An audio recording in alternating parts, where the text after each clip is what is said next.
Badlands. Explain those Badlands. That's a hell of a name.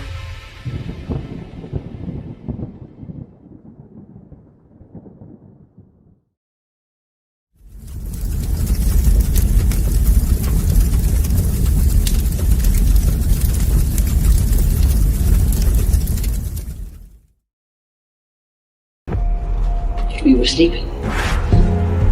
I've been sleeping. I've been turning away from a truth I wanted not to face. There is a wound that won't heal at the center of the galaxy. There is a darkness reaching like rust into everything around us. We let it grow, and now it's here. How many men have you killed, my lord? I don't know. 50? 100? Countless. Countless has a nice ring to it. And how many lives have you saved? 500,000. Population of King's Landing. Tell me if your precious Randy commanded you to kill your own father and stand by while thousands of men, women, children burned alive, would you have done it? Would you have kept your oath then? Our time has come. We prepared. We grew stronger. While you rested in your cradle of power, you were trusted to lead the Republic. But you were deceived. You assumed no force could challenge you.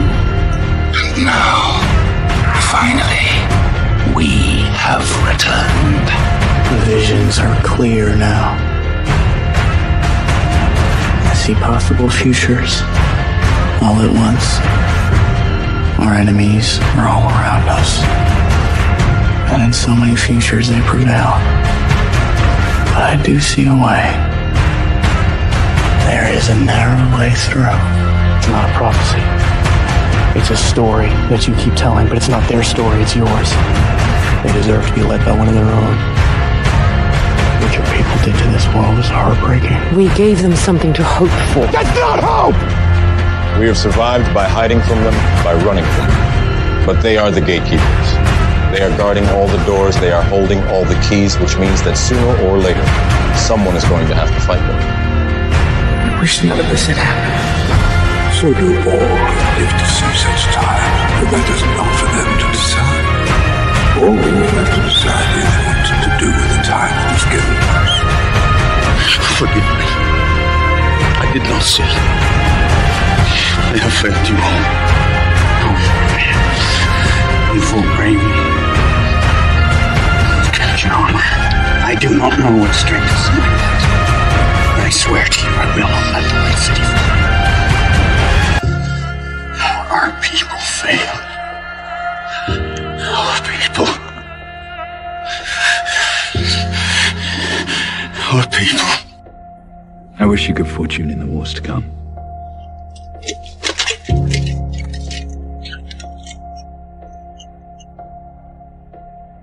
And now it begins.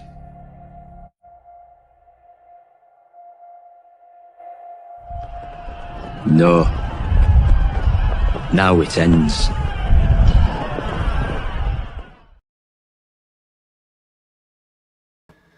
What's up, guys? Welcome to The Narrative, episode 41, The Shadow War. Feeling a bit scrambly tonight, and it's only a tiny bit because of fantasy football.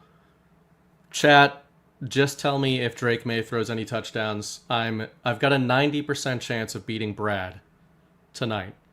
And that's according to the machine. But most of my team is Patriots. So if they don't play well, then there's a chance I could still lose. So I know that you're all curious about that, and that's the most important thing going on. Had a weird week, an annoying week, and it could get even more annoying tonight, depending on how this goes. But I'll keep the faith. I don't think it will. I think it'll actually be pretty good. Tonight's show, The Shadow War, sounds as generically titled as many episodes of The Narrative, but that's kind of the point. I've been thinking about that term ever since the really traumatic government shutdown that's, I know, has been terrorizing most of us. Sleepless nights and all the rest of it, wondering what we're going to do without the administrative state and Congress. So I actually wanted to talk about what the Shadow War is and what it means literally, because I think that there is a Shadow War going on. Most of us do. And I brought a guy on who's probably the foremost expert in what that Shadow War might actually look like years ago, and maybe what it actually looks like right now. So we will talk about that. Before we do, this show is sponsored tonight by our friends at Save Pulse. You can use the promo code SAVEHEALTH at badlandsmedia.tv/meds. I'm going to give them a longer shout out in a little while once there's more people on the stream, but that's our main sponsor tonight. We are also brought to you by our friends at Rise Attire, and fans of this show in particular will probably be pretty happy with some of the stuff they've put together recently on behalf of Badlands and on behalf of this show. What is the Sovereign Alliance? The Sovereign Alliance are a collection of leaders and countries that are aligned not in the vision for their countries, but against a vision that has been thrust upon them. I believe that the Sovereign Alliance is less a battle for something and more a battle against something. They are against globalism, collectivism. They are against the rules-based international order. Sovereign Alliance, the latest addition to Badlands Rise merch, available now at badlandsmedia.tv/rise.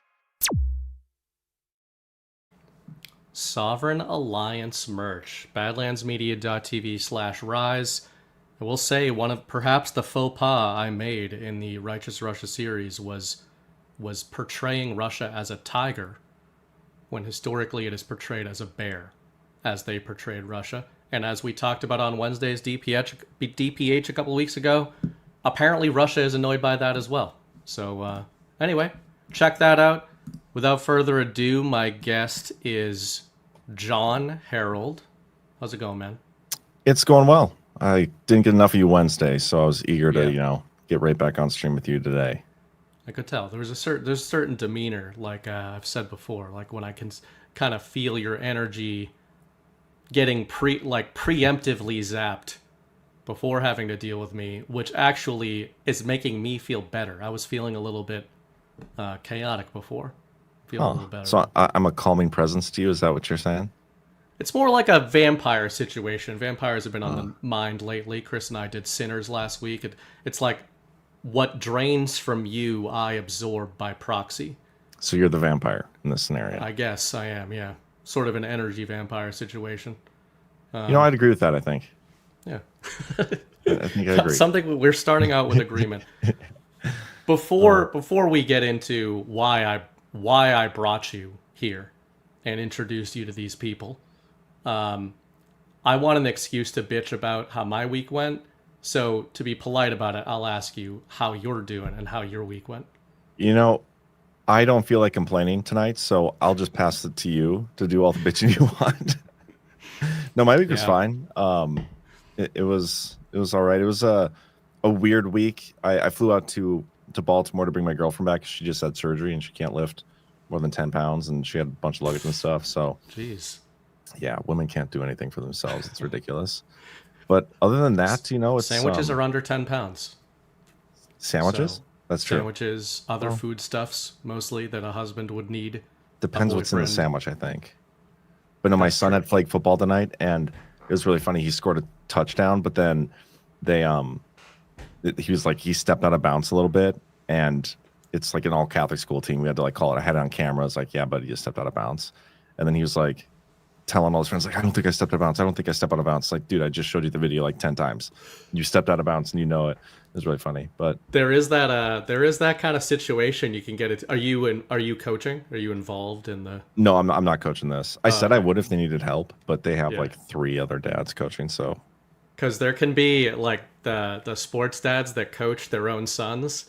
People assume that the sons are going to get special treatment, but you can often get the opposite, where the coach is like trying to show that he's not trying to game the system, so he's like constantly calling shit on his son. So yeah, that was one had to call it out. But no, other than that, it's been a good time. Okay, but now you complain because you did have a rough week. We did have a rough week. It's a thank God. I mean, there could be way worse things. People just bitch about stuff that's annoying. Everybody's fine, but the Brights got in the strangest and lowest speed car accident I have ever witnessed or been a part of last week. So near my house, there's like a little market. We went to the little market, Mrs. Bright, Baby Bright, and then there's a little side street next to it. It's a two-way street. Probably shouldn't be because it's very narrow. So we turn onto this street. We're just cruising along, and an ambulance turns onto the street coming toward us from the other direction, and didn't have its lights on. It wasn't on a call or anything.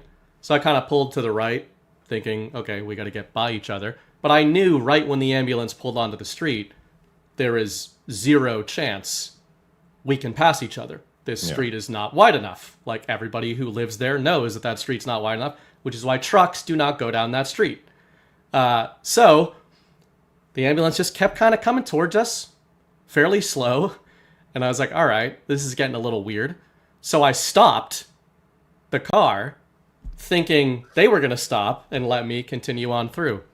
And instead, they put their lights on as I stopped. So then I didn't move. And they just very slowly grinded down the side of my car and tore the back bumper off, and then stopped as they got past us. I thought it was a fire truck. No, it was the fire department, but it was an ambulance. Why is the fire department have an ambulance? They all do around here. Well, why? They're usually EMTs and the like first response EMTs and stuff at the fire department. Is that not a thing everywhere? I don't think so. I think the fire truck or the fire department here just has fire trucks, as far as I'm aware. I don't know if it's all of them here, but it's a lot of them. Yeah, but my buddy is a firefighter, and he started on the ambulance. It's usually like where they start people. You were driving your Subaru, though, right? Yes. So I don't know if it was about that. I personally think you deserved it. Like, what was so strange is I got out of the drive, like, it was one of those, it was so surreal, because I'm like, that was so dumb that I must have done something wrong. Like, there must be something I did here. And for a moment, I was like, this must be a one-way road, and I've lived here for years and didn't know that. So I get out, and the driver gets out. I'm like, do you have a patient in there? Is that why you did that? He's like, no. I was like, is this a one-way road? No. Did you see me? And he was like, yeah, I did see you. So I said, well, what the fuck happened? And he was like, driving a Subaru. That's what happened. He's like, well, I just thought I could get by you, man, honestly. So anyway, yeah, we're without a car for the last few days. Of course, it happened going into a weekend, so now we've got to go through all that. And I think, while it could have been way worse, it's a reminder of, like, how bullshit these things can be, where we did nothing and are going to be 0% at fault, and yet we lose our car probably for like a month. It's going to have to get fixed. We got to figure out the rental. We got to do the car seat thing. Man. And that's why you don't go to markets, man. That's the way, that's pretty much it. But it's ridiculous. Anyway, so that's what's been going on. So I'm not happy with firefighters right now. I'm not happy with ambulances. You're just not happy with first responders in general. Yeah. First responders kind of, I will say, and I realized after the fact, I was like, that guy looks so familiar. And then Mrs. Bright was on Facebook, and she was like, yeah, we were at a cookout with him on July 4th. So I was like talking to him, having a beer with him on July 4th, and then he hit me a little while later. What the hell? Small town. It sounds intentional. It felt intentional when it happened, which is why when he put the lights on, like, he seems like a nice guy. I even Googled him, and it turns out he, like, saved somebody's life 2 years ago. So fine, whatever. I don't want to destroy his life. But I don't want him to lose his job or anything. But when they put the lights on, that was the only moment where I was like, you kind of fucking told me to move out of the way because you're more important, even though you weren't on a call. Oh wait, so he turned his lights on and he wasn't going to an emergency? Yes. He turned his lights on as he was passing me, which is a no-no, I read. That is a no-no. It basically implies, because you are supposed to stop, obviously. Yeah. And so, yeah. Basically, the way I'm running it is if they want to deny my version of the story to insurance, then we can get a little nasty. But I don't think that's what's going to happen. I think they're just going to admit what went on. The chat is saying that the car would be in the garage and just fine if you would have just let Miss Bright drive. That's possible. And I think I agree. She was, Mrs. Bright was heated. Literally, it was one of those like, get back in the car, dear, because she came out guns blazing. Does she get angry easily? Does she have like a short temper? She's really abusive. She gets really she's fine, but I get it. Like it was so obvious that that's what was going to happen, and the fact that they just went by us anyway, and my kid was on that side of the car in the back, and like obviously nothing happened. Yeah. But even though it was a low speed thing, all that had to happen was the butt of the engine hits the butt of the ambulance hits the glass and shatters his window all over him, right? Yeah. So she was pretty pissed. And then she even asked them after the fact, like, do you guys have a dash cam? And they're like, no. It's like, oh, well, that's convenient, right? Like, do you don't have a dash cam? No, but I think she ordered one after that. So a little late now, but yeah, that's ridiculous. I never understood why they make those streets that are like, okay, we're going to make a street here. We really need a street here, but we're going to make it the size of a sidewalk. And yeah. But make it two-way and allow people to park on sides. So stupid. Don't understand. They even admit it. It's like all the things they said because there were 3 guys in the ambulance, and like one of you didn't think this was a bad idea as it was very slowly happening. So the only guy that I will give a little sus to is the firefighters were cool.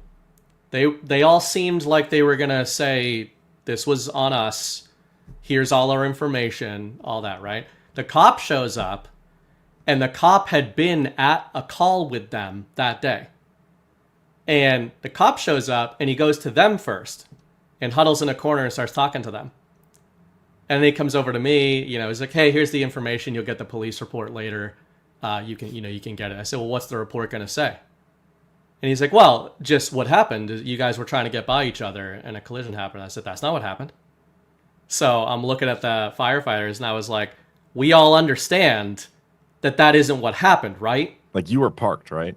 Or oh, yeah, I stopped. I had to stop. Yeah. I had to stop. That's sketchy. Even if I hadn't, I still think it would be on them because I was on the road first, and you shouldn't drive an ambulance down that road. But either way, I was stopped. So that's what I said. I said, your report's going to say that I wasn't moving, right? And that they were, and he wouldn't respond. So I was like, this is why I try to defend cops. I've got cops in my family, but honestly, a lot of them are pieces of shit. And like clearly what was going on there is his instinct is to protect the firefighters, even though the firefighters were being honest. So that's all I said to the firefighters. Like, that's sketchy. We all know what happened here. So we'll see what the report says. I'm very curious. So anyway, we'll talk about lighter stuff now, like the government and everything. But annoying week. That is, man. I'm sorry. I'm very sorry for your troubles. Yeah. Well, could have been worse. Anyway, all right, guys. I named this episode The Shadow War. And I said to John, I have no notes, so we're winging it. It's actually the opposite. I had a bunch of like directions I kind of wanted to go in. And then I started reading a specific entry in the Devolution series. Nice. And it kind of went along with a lot of what I wanted to talk about anyway. Which article again? 13? Part 13. That's a good one. And I think I want to use that and go back and forth with it with some of the things I want to talk about. But generally speaking, I want to let people know, like, the reason I picked the Shadow War, it was kind of inspired by the government shutdown. We've touched on this, obviously, on Wednesday nights. But on Wednesdays, we're so current with the news cycle, and we kind of want to hit a lot of different things. Yeah. So we've touched on government shutdown, devolution, kind of thematically on the last couple of Wednesday nights. But I kind of want to dive deeper into that, and it's not me trying to say oh, government shutdown, this has happened a few times, right? It's not me trying to say that we're in a government shutdown. That means it's like some new devolution thing has been implemented. But when you combine the fact that we're in this government shutdown, the fact that Trump, I would say most of us would agree, didn't run away from the shutdown. Like, if anything, he kind of piloted headfirst into it. And you do have the National Guard movements. You have him doing a lot of shit like this. And then one of the names that's in Part 13, which is why I was perking up, is Russ Vogt, was active at that time, which I had kind of forgotten about. And in terms of names that are not household names, that are really prevalent right now, he's right back in it. And I kind of think it's interesting. So I guess lead-off thoughts is, does the current government shutdown situation make you return to that era when you were writing Part 13 and kind of, I guess, not just Devo broadly, but more specifically, the idea that even though we have an active Trump administration, an active public Trump administration right now, that there is still some Devo stuff carrying over from that original term into stuff like right now that touches on the shutdown or anything like that? That's a great question, because I don't even know how to answer that. Like, yeah. I don't know. And I'm never going to claim to know exactly what's going on. But the interesting thing about this term so far is you can make an argument to me that devolution has been concluded, and maybe it concluded on January 19th with the partial revocation of 13961. And I'd be like, okay, yeah, I think that's a good argument, and I might believe you. But then you can make an argument that devolution is still in place based on some of the stuff we're seeing this term, and I'd be like, yeah, that's a good argument, I might believe you. Like, I don't know for sure, because some things I see are like, oh yeah, I'm probably out of it, that doesn't make sense. And the flip side of it, it's like, oh yeah, that we must still be in some form of continuity government, because that doesn't make sense. I think the biggest, between Part 13, which is still probably the most important part of my series, I would say, and the shutdown we're seeing, and I think this is what you touched on, I don't know if I'm jumping the gun here, but it's the similarities between the national essential functions and that's the continuity government part, national essential functions, yeah. Bare bones, like if something catastrophic were to happen, this is what we need to keep maintain. But then with the shutdown, it's accepted functions, which is kind of the same thing. It's like, these are the primary functions we need to be doing, even if we don't have the funding to do it. One is from like a national security standpoint, the continuity government one. The other one is more from I think it was like an Appropriations Act or something of 1970 something. So they're different, like totally different things drawing on totally different authorities. But when you strip it down, like it's the same thing, essentially. And that's what I think is interesting. But I don't know, man. Like when I see the shutdown happening, it does draw me back to that part specifically. But I don't know. I don't know if this would have happened if somebody else was in office. Me and Chris were kind of touched on this last night a little bit. I don't know. That's a tough question. That's why this I find this episode like the topic is so big, and I don't want to just be like, yeah, do you think devolution is going on? So I've been struggling to think of what is my thought process based on the last couple of weeks, which is why we can bounce around. But Part 13 is a good way to orient us. I have some other notes here that we'll get into as the show goes on, but I think the way you laid out the national essential functions, and then would you say accepted functions? Accepted functions. And yeah. who put that out? Like, what is that a directive? Is that did somebody? I think it stems. Like I said, I think it stems from an act in a long time ago. Let me see if I can find it. Because I had this in ChatGPT a while ago. Yeah, the Anti-Deficiency Act. It prohibits spending money without appropriations. And so then there are specific day-to-day federal operations that are legally or practically too important to stop during a lapse in funding. And the examples of what's too important to suffer a lapse in funding, it's a lot of the same things that you would consider to be national essential functions. Protecting life and property.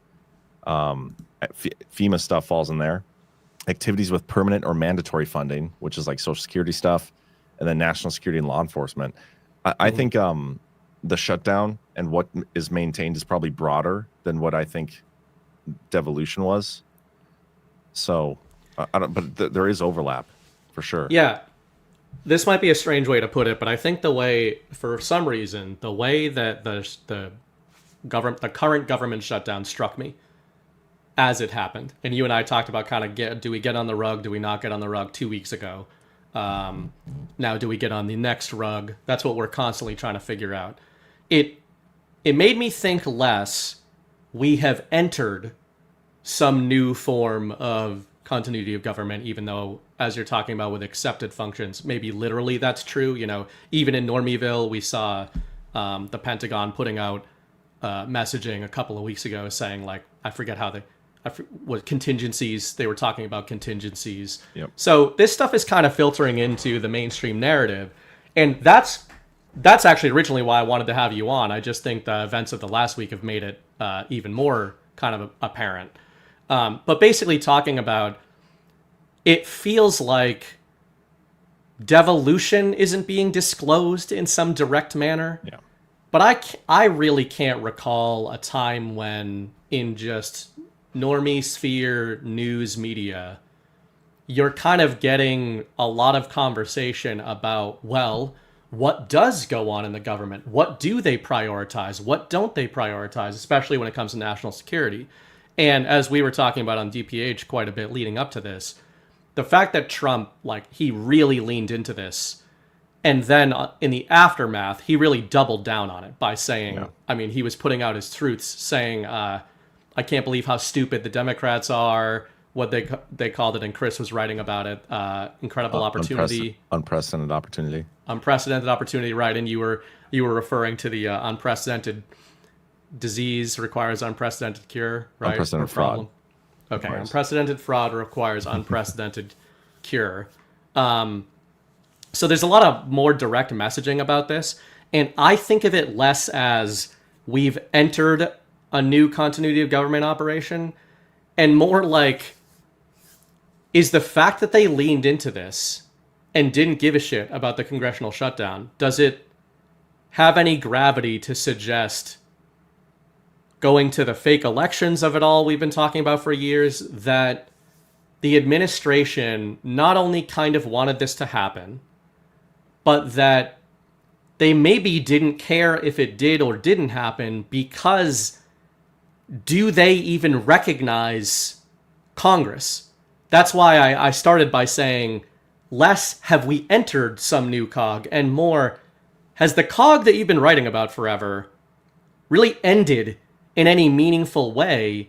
If the administration knows elections are fake, then obviously the administration knows that Congress is illegitimate anyway. I know we've talked about it in various ways, but I wonder if you think it has anything to do with Trump kind of not giving a shit or even leaning into the shutdown. Yeah, so I think what you're trying to get at here is is the underlying question is possible devolution is still in play? And if you look back at what happened during the Biden administration, where we think devolution was in play, there was something going on. We call it devolution, or I call it devolution. It was basically something that needed to happen to protect the country in spite of or despite of the Biden administration, right? Yeah.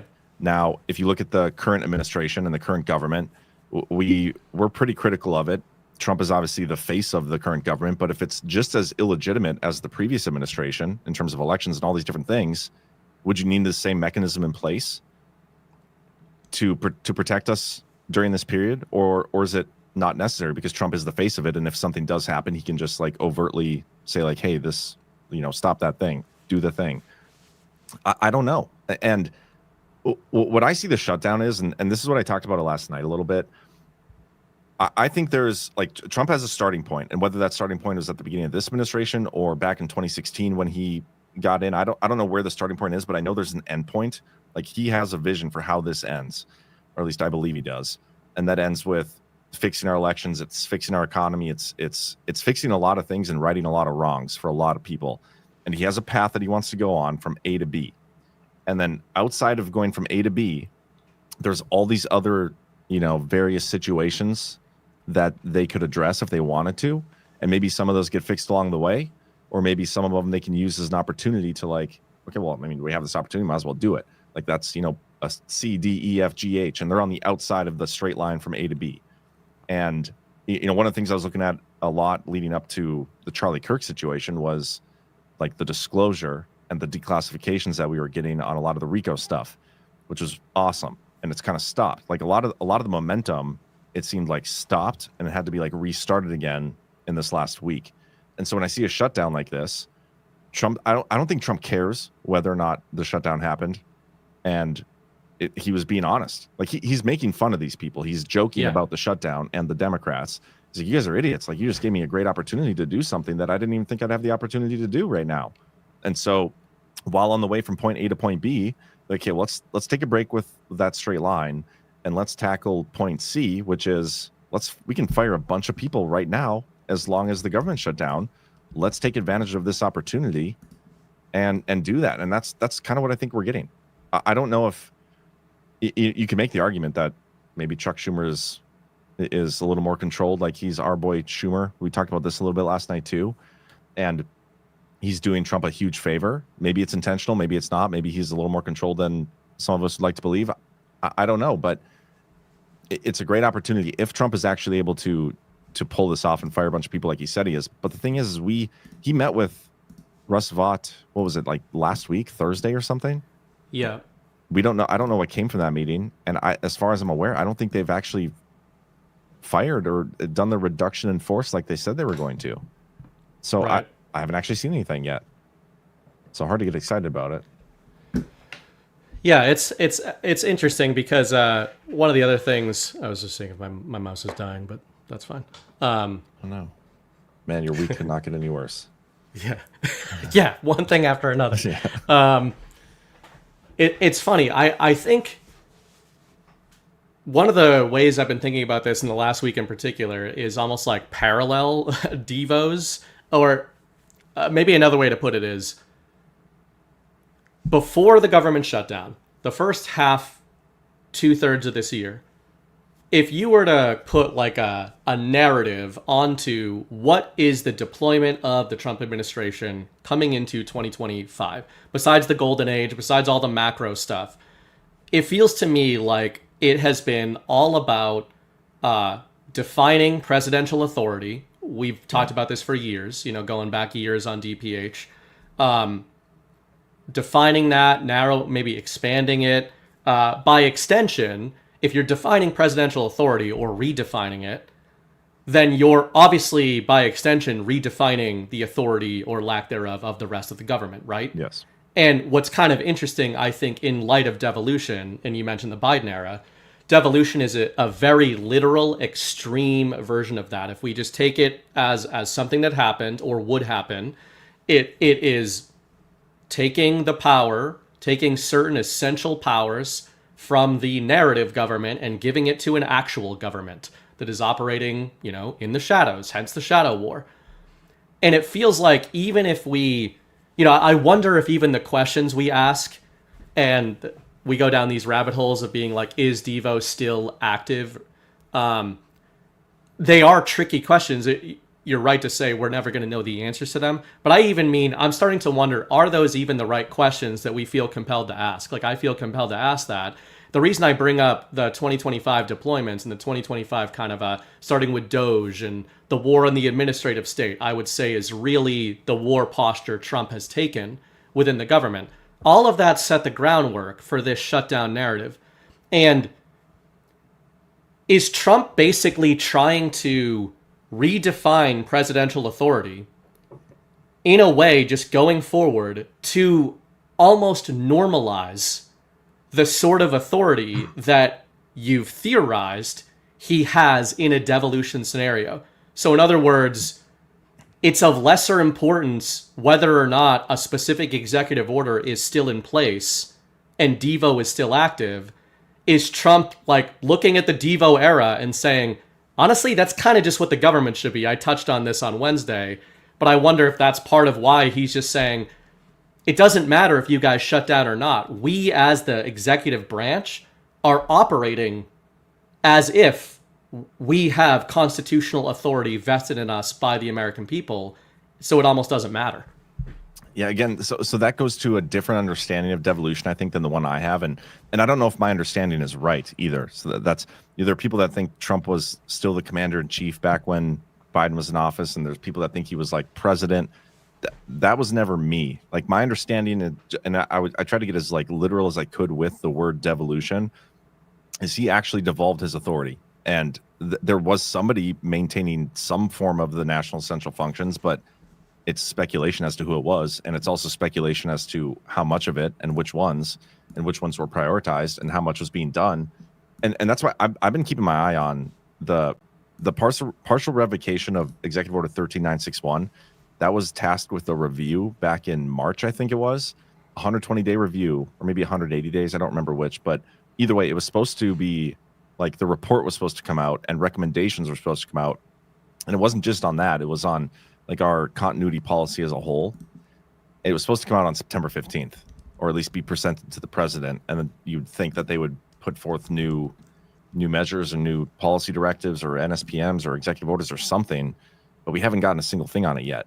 But that's what I'm keying in on, because I stuff like that I think is going to shed light on previous administrations. But I liked what you said earlier about like the parallel governments almost like running like a devolution scenario or whatever is running on one side, and then the narrative, the public facing administration is on the other.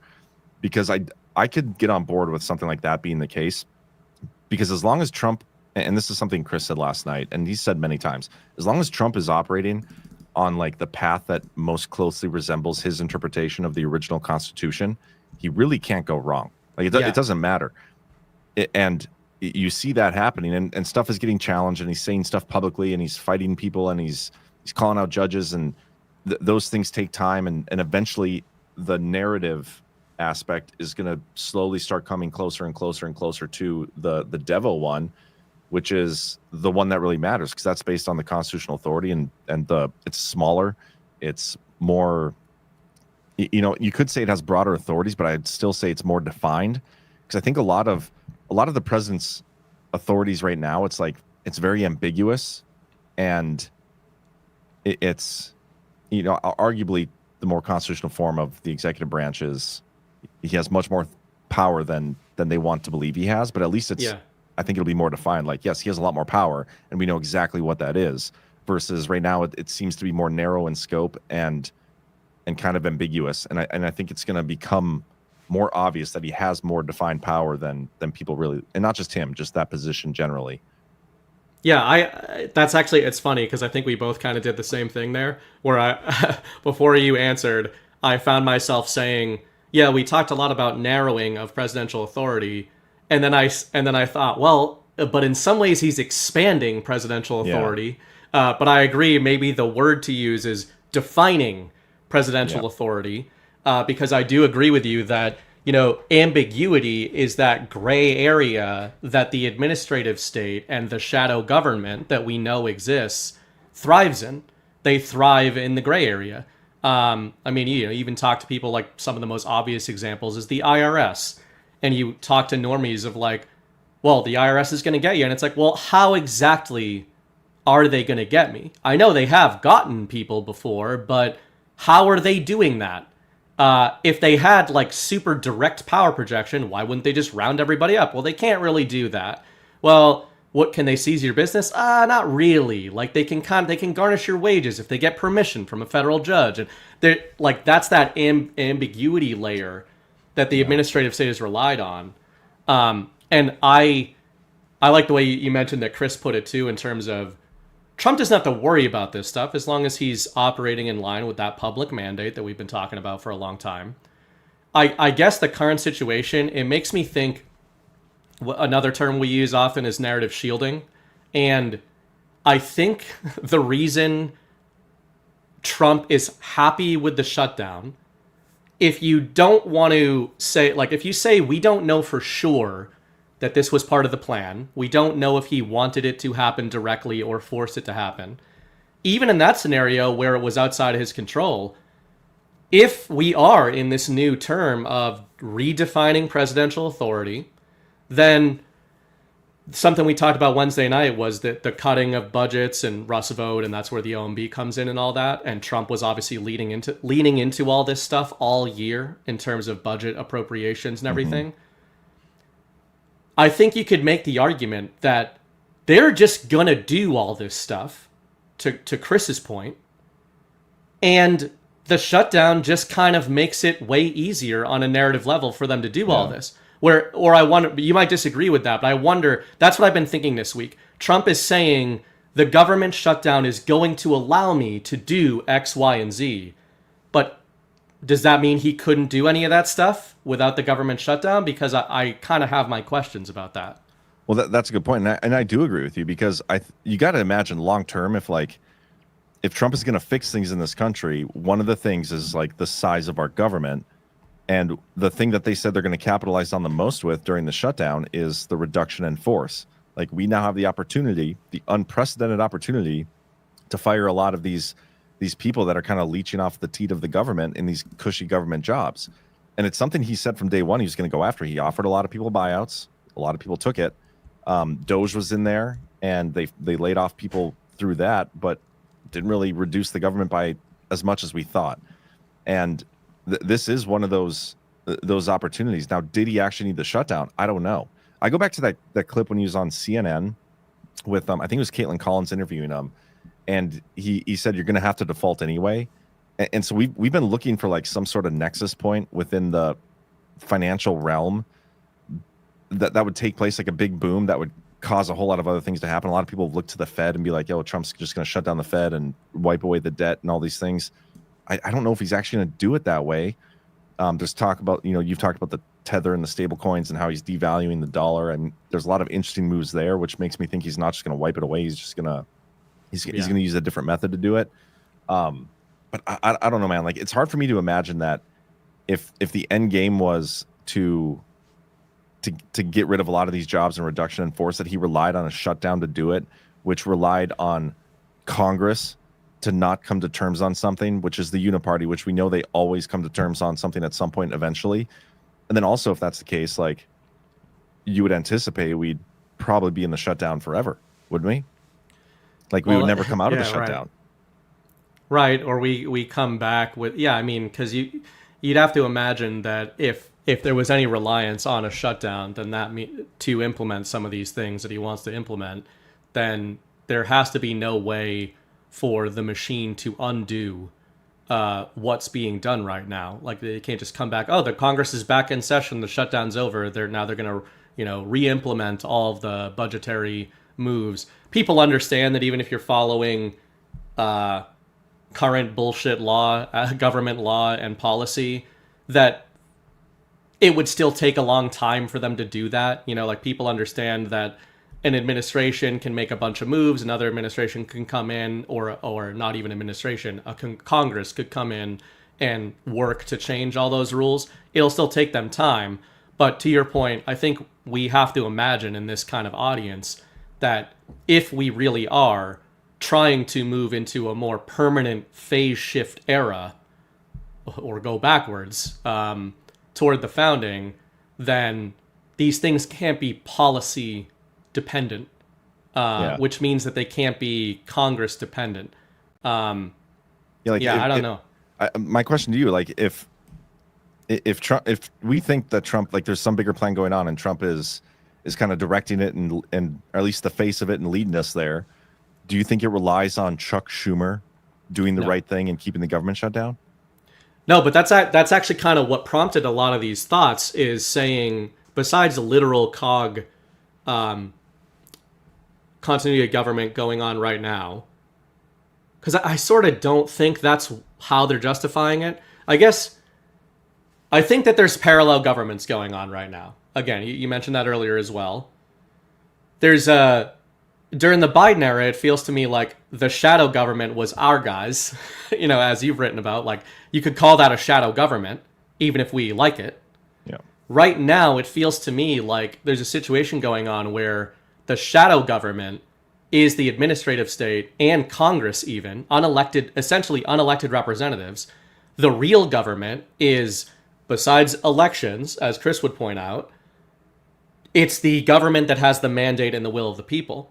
And I think what's going on here, and you mentioned this in terms on a narrative level, is I don't think these things are dependent on Chuck Schumer.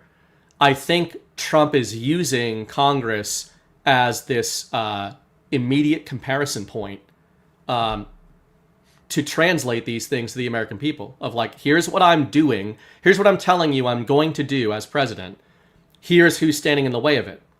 And then I think that's just accelerating during this shutdown, because I think it's showing people, well, we'll see how far they go with budget cuts and the rest of it.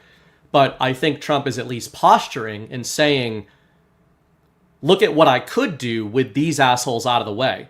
And I don't think that he literally needs them out of the way.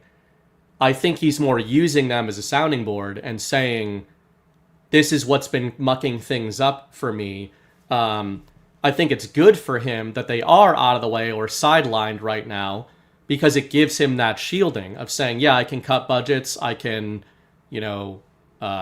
declare wars or whatever you want, like I don't know if he actually can, but he probably thinks he can right now. He did. He did against the cartels. Yeah. Well, there you go. And that's even we've theorized about like, what else is Trump really talking about when it comes to the cartel? And who is the cartel answerable to? What is defined by the cartel? So it feels to me like whatever's going on an actual level, the shutdown is really just being used by Trump on a narrative level to say, everything I've been wanting to do has been being roadblocked by these people standing in the way of it, even though I don't think that's actually what's going on. Yeah, and this is the stuff that annoys the shit out of me when it comes to like the narrative level versus the actual level. And I agree that that's kind of the case. Like the shadow government, the administrative state has been the ones running our country, even during Trump's first term. Like they were the ones that Trump was up against. And the unfortunate part of it is they have like all of the narrative weapons along with it. They can dictate the control of the country using the media, accomplishing goals, social media, big tech, everything. It's everything Trump was up against, and that was called out in the Higgins memo, Rich Higgins memo. What was I going to say? Oh, what frustrates me is like, okay, Trump, I know you're operating on this narrative level, and you're, what are we waiting for? Like if things can be fixed through the actual level, if you are choosing to do things through the actual level and just pretend to say other things on the narrative level, when are we going to see those two things merge? Because you'd think it has to at some point. Like we can't go on from this administration and just sail off into narrative land again, because if we don't get back to the brass tacks of the actual level of what needs to be going on and what's been going on, whether that, and I'm not even saying like, let's expose devolution has been taking place, but no, like I don't think Trump can fix this country without directly like exposing how bad our government's been and how little we actually need it, and how bad our financial system has been and how it actually needs to be, and the crimes and the accountability and all these other things. It's like a laundry list. The elections, at some point we need those two things to merge. And if anything, it just seems he leans so heavily into the narrative stuff sometimes, and we enjoy it. We have fun with it. He has fun with it, but it can't be that way forever. I wonder, you mentioned the economic side of things, and I've obviously been writing about that a lot this year and thinking about it a lot. We've talked a lot about Federal Reserve and the sparring there, stable coins, Bitcoin, gold is pumping recently to all-time highs. Like every week, it's a new all-time high. Bitcoin too, yeah. So I think that's tied into it. The way I would respond to that, if I'm Steel Manning for why Trump is leaning so heavily into the narrative, I think the actuals from a national essential function perspective is almost a binary, right? Like either the country is safe, broadly speaking, or it's not. Yeah. Either the border is secure or it's not. That sort of posture. It feels to me like devolution was addressing a lot of those things, as you've long theorized. People who follow the Q drops would think that same thing was going on, even if they didn't name it the same thing. The Patriots basically have control of those national essential functions. But that's not what we're talking about when we talk about the golden age, is it? I mean, I think we all have to draw a line in our minds and say there is the Patriots in control reading of the plan, devolution, which means Patriots are protecting the nation from the deep state. And then I think there is the plan, the future-minded interpretation of the plan, which is the golden age. And it feels like those are two different things, right? Mm-hmm. Trump is protecting the nation, Devo is protecting the nation. And the second part there is, I think, why they're leaning so heavily into the narrative. I think that they know, even though we've talked for a while about the switch theory and how the transition into the golden age is going to happen faster than people think. Faster than people think in terms of a world economic transition is still years. We've been talking about years, which is one of the theories we've talked about of one of the many second order effects positively of allowing Biden in there for 4 years is that you start this transition. That's still going on. I mean, think about what was Trump's biggest actual deployment this year. I would say it was the tariffs in terms of what's drawn the most attention in terms of a thing everyone in the world agrees Trump did and implemented. But if you read any economist, good, bad, or any who agrees, disagrees, or anywhere in between, all of them admit that we are just starting to get the first inklings of what those April tariffs are going to do going forward. And I wonder if that's part of why he's doing what you're saying. Like, he's kind of just, it's like, is it a delay tactic where he's kind of propping them up and saying, like, look at these clowns, look at what they're doing, while he has implemented changes that are going to pave us into the golden age or lead us into the golden age, but they know that it's like, yeah, the second order effects of these tariffs and stable coins and this economic transition is going to take, and even interest rates, is going to take literally the first 2 years of this term to even start showing up like in people's lives. So in the meantime, we're just going to continue to do damage to the establishment. Yeah, but then again, like, is that Trump relying on external factors to accomplish something that I don't necessarily think he would need to? Like do you think without the tariffs we don't get the golden age? No, I don't think so. I mean, no, I don't think it's dependent on tariffs to get the golden age. I think that that's just one tool. Yeah, I mean, you're right. That's been one of the biggest actuals we've seen. Otter over on YouTube, Otter Creek says, "I'm afraid everything is, has, and will always be a narrative," and that it stings because part of me is like, "Damn it, I think he's right," but then also it's like, "What? I don't want that. I don't want that ever." Yeah. I don't think Trump wants that either. I just can't imagine a future where Trump leaves office and like just hands the keys to JD Vance and like, yeah, it's golden age now, guys, without having accomplished a lot of the things. And I don't know why, but when I come on the show with you, I feel like I get more real, like almost people think I'm a Debbie Downer with stuff, but I'm upset with progress here, you know? And you explained it well, like, you know, some of the stuff takes time, but the laundry list of items that need to be checked off, and that's another thing. Like with devolution, there's, I think, a very minimal amount of things that actually need to be accomplished. And the fact that we didn't get invaded at all, we're told. I mean, you could even argue we did with the border, with how many things came in over the border. You could argue we were invaded, and Trump is now calling it an invasion. Right. And but there's very minimal, and we don't know what it was. There's very minimal things that need to be accomplished in a devolution continuity government scenario versus both the narrative and actual things that need to be accomplished before Trump leaves. And it's that stuff that makes me think I don't know if devolution is still going on. I do think that partial revocation may have pulled it. Yeah.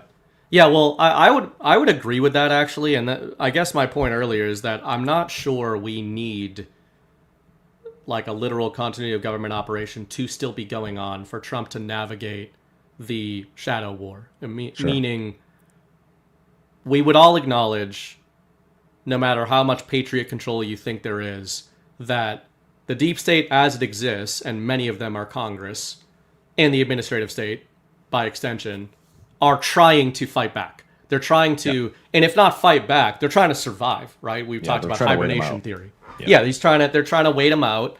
And, you know, to your point, in terms, I don't think it's being a downer to say, to just forward, you know, it's like, as liberals would say, speak truth to power. You've at a certain point, as the American people, you've got to speak these things into existence so that that public mandate is forwarded. We talk about that a lot. And what I more mean by the narrative is not that everything is going to remain narrative, but I do think that there's this sort of mandate cultivation process. I know a lot of us think that already took place and is in the rearview mirror, but you know, look at what's going on with the National Guard deployments and everything. You could have done this in 2020 and beyond. Obviously, that was that was still Trump in 2020, the summer of love. You could have done this actually at that time. But I think narratively, doing it would have been playing exactly into what they wanted. In fact, I think we theorized, not at that time, because I know we weren't doing this, but in hindsight about that period of time, we theorized they were trying to bait Trump into basically doing exactly what he's doing now. What I think is kind of interesting, maybe transitioning a little bit to the National Guard in this conversation, is I know you're seeing headlines of reactions to and everything, but honestly, I really don't feel like there's that much Normieville reaction to these deployments, to the narrative deployments of the National Guard or the actual deployments. And in other words, like the Trump's crackdown and his ICE raids and all this, we all know that it's paid agitators and cartel members who are still embedded in U.S. cities that are fighting back against this stuff. But I think we would all admit that if he was doing this in 2020, there would have been, like, it would have been everywhere in terms of, oh my God, what is Trump doing? He's sending the National Guard into Minneapolis. This is totally crazy. Where it's like, he's doing that right now, despite things not being as escalated as they were in 2020. And I almost feel like I agree with what you're saying about the actual narrative, but it might be another way of reading why he does this, because it feels like when Trump deploys narratives, the enemy deploys them, they counter him with theirs, right? Yeah. He says, we need to crack down on law and order. They say he's being a dictator. The thing is, when you say that for 10 years, nobody cares anymore. So it's like, there's an element maybe not just of Trump waiting for the right time, but almost waiting them out, waiting until their narratives burn out, and now he's just doing it. So I think that might be an encouraging way to look at whether we're talking about the economy, law and order, some of these national essential functions that you've written about forever. That switch might be quick to flip during this term if Trump feels like, yeah, I'm just letting them punch themselves out fully in the narrative, and then we are just going to do it. Like, that's a little bit of hopium. We don't know. But at least on the National Guard front, hey, how many people in the info war were saying, like, when's he going to do it? When's he going to do it? From 2017 through 2020. And now he just did it, and it's almost barely making news because we talked about it for so many years. That's a good point, and that's another example. Like if we're at point A and point B is the goal, the National Guard is like, he's been talking about taking out Antifa, declaring them a terrorist organization for. The first time he did it was 2019. This is the first time he mentioned it, and he did it multiple times in 2020, and he's clearly been pointing to it many times. And he waited for the Charlie Kirk assassination to finally pull the trigger. Like, he waited for a narrative opportunity to pull the trigger, and maybe he's doing that because he wants like a moment like that, regardless of your political party, you're going to have consensus, even not consensus, but apathy, you know, from even people on the other side, like even the normie Democrats who didn't like Charlie Kirk, the ones who aren't mentally ill celebrating his death.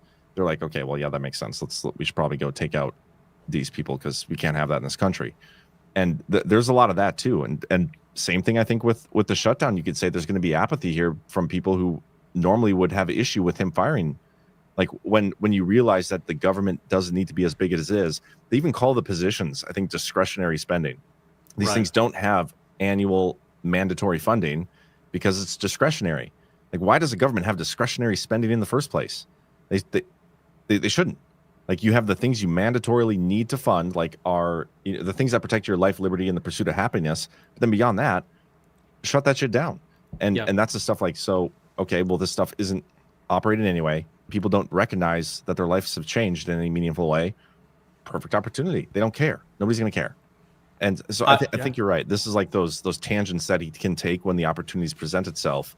But then you got to wonder, why did the Democrats even give him the opportunity? That's the part that it's always so interesting to me. Like they can't help themselves, whether it's through control or just on accident. They shoot themselves in the foot and give him the opportunity to do the thing that he was going to do anyway. Yeah, and that is interesting to consider because, and I wonder if they're in like an inverted, I don't even know how to put this, but it's almost like they've realized, the establishment has realized that they're in a lose-lose situation. And I think maybe it's a way of flipping how we're framing the actual narrative and saying like, oh, there's so many narrative deployments coming out of Trump. When is the actual happening? But I almost think the enemy thinks of it the opposite. Like they see him just doing stuff and they can't stop him from doing a lot of those things. Even though he hasn't done everything, he did open up 2025 and just like sign 1 million executive orders. A lot of the stuff that we talk about in more of our economic and especially like technology and energy conversations on the shows, those are just happening. Yeah. I think that's an encouraging thing to look at. You know, if you get away from the justice campaign and the justice phase, which I think is what most people focus on in the truth community of like, is it happening or not happening? That's kind of what they're thinking of, right? Yeah. James Comey was indicted. Like that's a something, even though there are many more somethings that need to follow that. But because we're waiting for those like most dramatic and maybe in some ways most important things to happen, we do ignore that it's like he came in and signed 3 nuclear executive orders and like this supersonic executive order, all this stuff that is just rapidly accelerating a transition while cutting. One of the things he has actually been cutting is all the green agenda bullshit. Like that stuff is getting slashed. And what's kind of funny about this conversation is DPH and, you know, a lot of your series and a lot of people in the truth community who came through it either because they were truthers already or through the Q drops or because Trump woke them up. We have a really heavy focus on justice and accountability, right? And that has been lacking from where we all want it to eventually go. But I bet you if you work in the energy industry, good or bad, or education, or administration, or anything like that, your viewpoint of Trump not doing anything is completely inverted from what a lot of us think, right? Like if you work on a multi-billion-dollar energy company that basically just got shut down last week because it was all dependent on federal grants, and then somebody's like, Trump isn't doing anything, you might be a never Trumper, and you're like, Trump is doing catastrophic damage to everything that we were building. It's just that I think a lot of the things he is doing on an actual level, they're not that dramatic. They're hugely meaningful, but it's not, oh, mass arrests. Until this past week, it's not National Guard in U.S. cities clamping down on people. It's like, hey, you know the whole green agenda? We canceled it. It's just canceled. And we're going to do something else. Like that's a big... They spent 20 years trying to get us onto the green agenda, and Trump basically canceled it with some of those executive orders. Yeah, that's a really interesting point.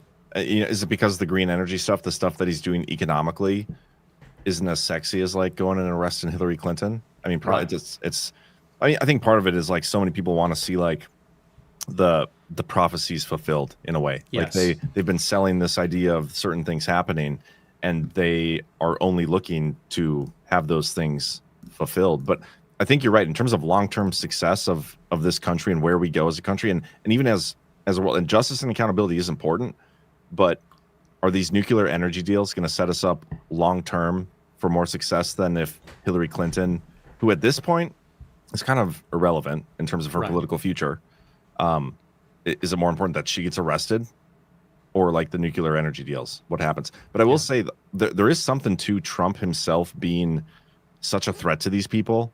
Like they've done everything they possibly could to prevent him from having any meaningful control of the government and being in there. I mean, what they put him through in 2024 and up into the assassination attempt, but the political persecution, trying to delegitimize him. You can go on and on and on and talk about all the different ways that they tried to to stop him and stop this. Like, he represents some form of real threat, and I don't think we've seen him become the threat that they've been afraid of yet. You know what I mean? Like, I don't think we've seen his final form. I don't know what that looks like. That's a good way to put it. But considering what they've done to prevent him from being here, I don't think we've seen him represent that threat yet. Yeah, well, I agree with that, but that actually kind of loops back into what I'm saying from their perspective. It's the the Bane meme from The Dark Knight Rises when what's his name says, the crime lord or whatever businessman says, I've paid you a small fortune, I've paid you the GDP of a small country, and then Bane says, and you think this gives you power over me? Do you feel in control? And right now, even though we can have our quibbles and just, even if you're not quibbling, like just wondering aloud, as we often do, when are things going to happen? The things, as you said, that have been prophesized, the things that Trump has prophesied would happen on sort of that justice and accountability level, or even the golden age level. Even though we're talking about nuclear energy deals and accelerationism and all that kind of stuff, I will freely admit that you got to check yourself at times and say, yeah, there are still a lot of people that are struggling, like, I shouldn't be freaking out about which direction is this insurance claim going to go in, right? Like all that, that's like a mix of administrative state and economic crap that everybody's dealing with. But I would say that on a just like observational level, it does not feel like they are in control. And it does feel like Trump is in control. It's not even to use like Patriots in control, but more look at the demeanor and the posture. If we were only looking at Trump, you might get annoyed if you're like, hey, you haven't done a lot of the things you said you were going to do. And you're like, you seem super confident and like you're delivering on all your promises, when we're sitting here going, I mean, dude, you've checked off like 2 items on a 1,000-item list. But the reverse indicator might serve us pretty well here. If that's true, why are they reacting to him the way that they are? If they felt the same way, the swamp creatures, and like, yeah, he talked all this shit, but he's really not going to be able to dismantle the administrative state. He's never going to go after justice and true accountability on the swamp creatures like us that he said he was going to do. Their demeanor, they think he is. And I guess it goes back to even the start of the show of saying, are we in this kind of this parallel government situation where Trump is allowing essentially this fake government to pretend to govern? And the whole time they're super tense because they are waiting for some sort of hammer to fall on them. And that could be, for some of them, not all of them, that could be legal. But I think for a lot of them, it is the economic stuff of him just saying like, yeah, I'm massaging the narrative of slashing the entire administrative state. At a certain point, not to be crass about this, but you mentioned like the Charlie Kirk situation. Trump said, to your point, he was going to designate Antifa a terrorist organization. Do we think he needed the Charlie Kirk thing to happen? No. I would say no. But it's an opportunity to really push that forward. Is he looking for other things on the game board like that, even though he doesn't need them for some of these full, like, okay, IRS, you're done. You're out. Jerome Powell, Federal Reserve, like, you're back in the Treasury publicly. Those sorts of things. Something you said there kind of struck me. And maybe I have this thought, like, it's almost like, what is more important? We've had this discussion many times, the actual versus the narrative. And I think the reason we see the freak out and the just foolishness of the left in a lot of these situations is they don't have control of the narrative anymore, or at least they've dramatically lost their ability to control the narrative in a lot of ways. And I think Trump is very, very good at it. He has the mandate. He has consensus to the people. I think it's very clear that he has the narrative side of things. He also has, I think, or I have thought, the actual side of things too. But I don't. Maybe that's where something's off. 'Cause I do think at some point, in order to really steer the ship, you need control of both. You can't just. You can only tell people you're steering the ship a certain direction before you crash it into an iceberg, and then people stop believing you, right? Like, you have to actually steer the ship where you're saying you're going to go with it for them to be like, okay, well, things are great. He's telling us we're going this direction to paradise, and the ship is, I can see paradise right there in the future. But if those things don't start to line up, you have to start to ask yourself, okay, well, what's wrong? Either is he lying to us, or does he not actually have control of the ship? And that's where I think there's probably a bigger fight going on in the actuals than we think, because those things aren't lining up yet. The ship and where we're told we're going are not on parallel paths right now. They're not on the same path, in my opinion. Because and this is where it gets into more of like that administrative state, the deep state, what it really is. It's not Chuck Schumer and Congress. They're just a piece of that pie. It's a much broader thing. It's a bigger thing, and it's not just here in the United States. It's globally. And then you look at these like the tech bros and their ability to control the narrative, because it's not just Trump versus the Democrats and Jeffries. Part of the deep state, like they're the ones that control a lot of the methods for narrative, like narrative exposure and disclosure and whatever, like narrative, just war games. Yeah. Like they control the social media platforms where we fight these battle spaces. Maybe that's the word I was looking for, battle spaces. So how does Trump have to operate there where those guys are pretending to be on our side? We get really excited about Elon Musk and some of the stuff that AI is doing. And is Trump is he actually partnering with those people, or is he drafting off of them? And like there's broader discussions to be had around this. And I think for the most part, we do a pretty good job of that at Badlands. Chris has really changed my mindset on it too. Like, I used to right away think Elon Musk for sure good guy, and then it's like, okay, well, maybe not, maybe for sure bad guy, and now I don't even know. Like I don't even know about half these people. If it wouldn't have been for some of the thought processes of people in Badlands, I'd probably be all in on JD Vance like everybody else is. But I have legitimate concerns because of some of his ties and like a Palantir. That's a legitimate thing to be concerned about, and they have attached themselves damn near surgically to the Trump administration, our government, all over the place. And I think it's pretty broad consensus that's not a good thing, yet Trump is allowing it. And so why is he allowing it? And I think it's this battle over the actuals underneath the narrative that I don't think we maybe pay attention to enough. Like we're told we're going this one direction, we're not seeing it, and we don't really focus on as to why that actually is yet. Does that make sense? I think that's fair. I would say on especially the tech, the drafting angle and everything, and I think it's great that Chris talks about that a lot, and I think it's worth always thinking about.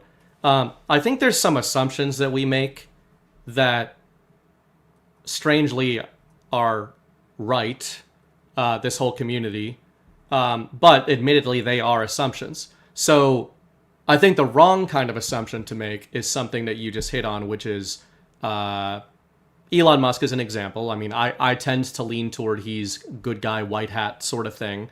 It's not just based on, he's being used to forward America first type of stuff right now.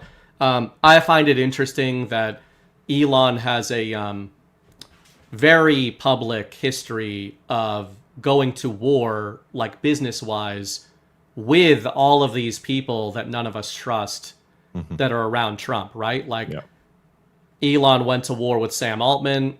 He went to war with Reid Hoffman. He went to war with Peter Thiel. Like, all the guys that created JD Vance, as Chris would say, Elon is like their biggest enemy.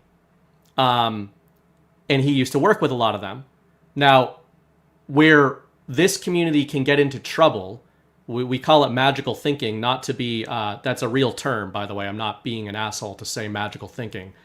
But magical thinking is such that you basically apply, you think you know what's going on in one theater, and then you stretch that timeline to other theaters. So for example, let's say the devolution situation is real, it happened, Patriot Plan is real, Trump is part of a long-term military intelligence plan. Patriot Plan, the Q drops are real and outline broadly what this plan is to take the country back. Let's take all of that as actual. That is what, if you agree that that is a plan and that is being implemented, there is a temporal element to that plan, meaning it had a start date that we may never know, and it has some end date that we may never know. That means that there are things happening outside of that and that happened before that that were not a part of that. And that's what I often think of with these other players, right? Like, we get so binary focused. You've talked about this before in terms of white hat, black hat. What color's hat is he wearing? In the context of you're either in the plan or you're not on the plan, fine, it makes some sense. There are enemies of the plan, and then there are patriots who are forwarding the plan.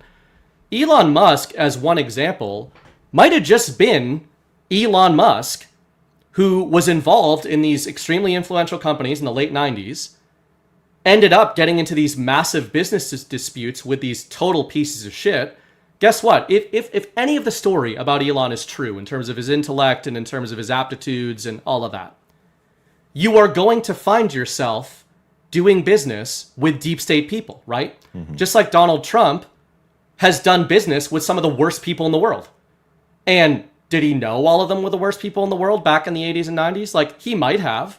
He might not have. But how much FUD have we taken as Trump, supporters? Are like, well, look who he did a business deal with in 1986. And look, he's at this party with Jeffrey Epstein in 1992 and whatever it is, right? When you look at Elon, he was in business with a lot of these people. And then you have to look at, long before Patriot Plan, they cut him out of all their deals. They cut him out of PayPal. That's why he called them the PayPal Mafia. Reid Hoffman cut him out of his deals. Peter Thiel cut him out of his deals. And you start to wonder, that doesn't mean Elon Musk is a secret white hat. It probably just means Elon Musk is what Elon Musk has always said he is. Now, the other side of that coin is that what do we make of these other players that have clearly kind of grafted onto Trump and the MAGA movement? I think Chris is right, and you are right to worry about that kind of stuff. I think people need to be comfortable questioning that kind of stuff. And I guess the assumption I was referring to earlier is, I don't think it's just drafting when Trump endorses projects involving these guys. I think it does speak to some element of devolution and of actual patriot control, of saying, if we're right broadly about a military plan to save the country, then guess what? If Trump gives Sam Altman the keys to the kingdom and gives him a $500 billion deal, then he betrayed us, right? So we sort of, even in the drafting scenario of this new version of Con Inc., we almost have to check our underlying premises and say, well, okay, but if that's true, that these guys are drafting their way into multi-hundreds of billions of dollar deals, and that Mark Zuckerberg is now in good with Trump and is getting all these benefits from it, then it might be more logical to do the magical thinking and say, Trump has control of these guys in some respect, right? It doesn't necessarily mean he took them into a shadow room and made him sign some contract, but it seems to me like they are capitulating to the person who has the actual power. So both can be true. They can be these subversive elements, but it doesn't seem like Trump is that worried about those subversive elements. Yeah, I get exactly what you're saying, and you're right. I think if you didn't have some method of control, whatever that is, I've never believed the full control thing. You guys know that, and people get upset at me for that, but it's just it's illogical to me. So I think these people like a Zuckerberg, they have decisions they can make, and it's a matter of, again, based on Zuckerberg's previous actions, just looking at Facebook and what happened in 2020 and COVID and all that stuff. That is not a good guy. That is, in my opinion, the enemy. If you want to talk about somebody needing accountability and justice, it's that guy for what he did.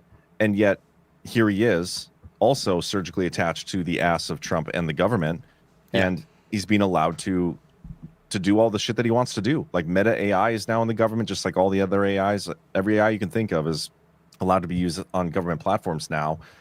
That is something that I think should be concerning to everybody.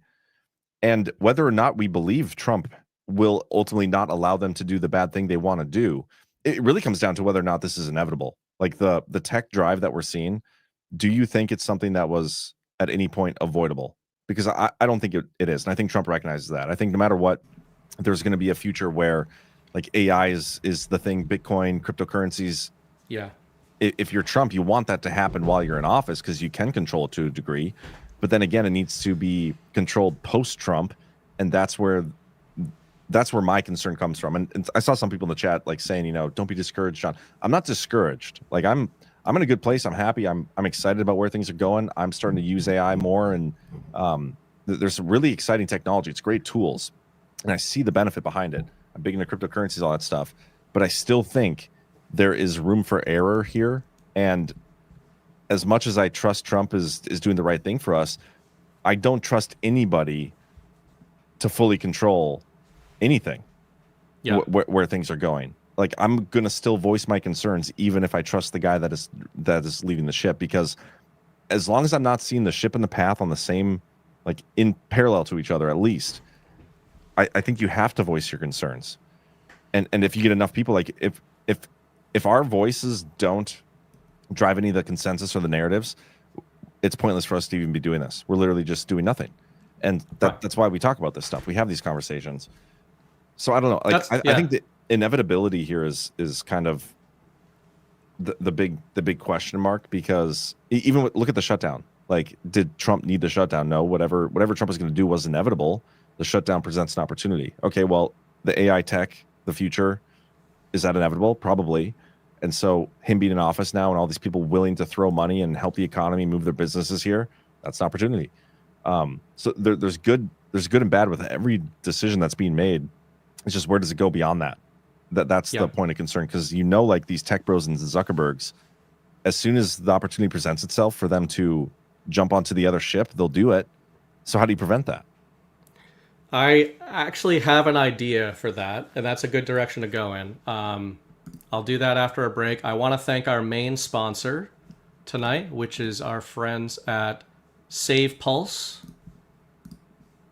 Save Pulse is dedicated to keeping you and your family healthy with top quality medications like amoxicillin, azithromycin, ivermectin, and hydroxychloroquine at unbeatable prices. Getting pretty damn good at pronouncing all those. The streamlined ordering process makes it easy to stock up on all your health essentials, and now with exciting news about fenbendazole showing promising cancer research, they proudly offer this alongside antibiotics and viral care needs. Don't wait. Prepare for any health scenario today. Get your supply and stay ahead of the curve with Save Pulse. Visit badlandsmedia.tv/meds. Use the promo code SAVEHEALTH at checkout to get a 20% discount on orders over $100. That's badlandsmedia.tv/meds. Use the promo code SAVEHEALTH to get a 20% discount on orders over $100. Thank you very much to our friends over at Save Pulse. That's a good discount. I think the last time we ran it was on $150. So check that out, guys. Go ahead. I was going to give you a Drake May update. He is currently 12 for 19 with 153 yards and 0 touchdowns. But they are winning. Who got the touchdown? They are winning. I like to see that. Touchdown hey, win or lose, they're putting in a pretty good show here against Buffalo. Yeah. Are they at home or on the road? They're in Buffalo. In Buffalo. Well, Josh Allen is my court. I don't even want to talk about fantasy this week. My teams have been terrible. But Ramondre Stevenson. Most of my team is Ramondre Stevenson. He scored. Yeah, he got a touchdown. And no fumbles. He fumbled again. He fumbled earlier tonight. Oh, he did. Yeah, I do see that. He did lose a fumble. He fumbles every game. Drake May is pretty damn good, I think. I don't think the Patriots are going to be contenders this year, but I think they're going to get some respect back. What do you think about the way Jones is performing in San Francisco? I like to see it. I felt bad for the way the Jones era went. I liked the pick when they picked Jones. And hey, I'm a long time, my friends can say, I am a long time Belichick hater, even in the glory days. So this is not revisionist history for me. I have consistently been either right or wrong about Bill Belichick. So with Mac Jones, I blamed it on Bill. I mean, he put Matt Patricia as his offensive coordinator. Like, what the hell? I think the first year of Jones, I might be wrong about this, I think the first season of Jones, he had Josh McDaniels, and he got to the wild card round in the playoffs and went like 10-7 or something. Yeah. And then the next year was Matt Patricia. No, next year was it Matt Patricia the next year? Wasn't there somebody else before Matt Patricia? Well, Matt Patricia and Joe Judge shared coordinator. They didn't designate one of them as the coordinator. First time ever in NFL history that there was no offensive coordinator. There was just two guys talking to Jones all the time. Anyway, so I like Mac Jones, and I'm happy to see his success. Sorry, I didn't mean to derail. You're going to talk about another sponsor, I think. The other sponsor is us. Have you guys checked out Cocoa Beach? We're coming back. When is that? November 6th to the 9th. Badlandsmedia.tv/events. There are tickets on sale now. I think VIP, general admission. And from now through October 15th, digital prices for GART are discounted. They're lower anyway. The prices are lower now than they've been in the past. But they are even lower for the next 10 days. So if you get your digital ticket, your virtual ticket early, you save another $5 or whatever on that. Heck and the virtual has been very popular. People get access to the Telegram chat. Otherwise, come see us in Florida. That should be pretty fun. Yeah, I'm excited for that one. I love that venue. Yeah. Right on the beach. It's a good time for it. Good time of year for it. It's like that last gasp of... Is it hurricane season then? It could be. I guess you don't know. I think it's on the tail end. That part concerns me, but... Yeah. We'll see. See what happens. All right. You mentioned... I want to give my version, or... because I think that the questions you were forwarding are important in terms of...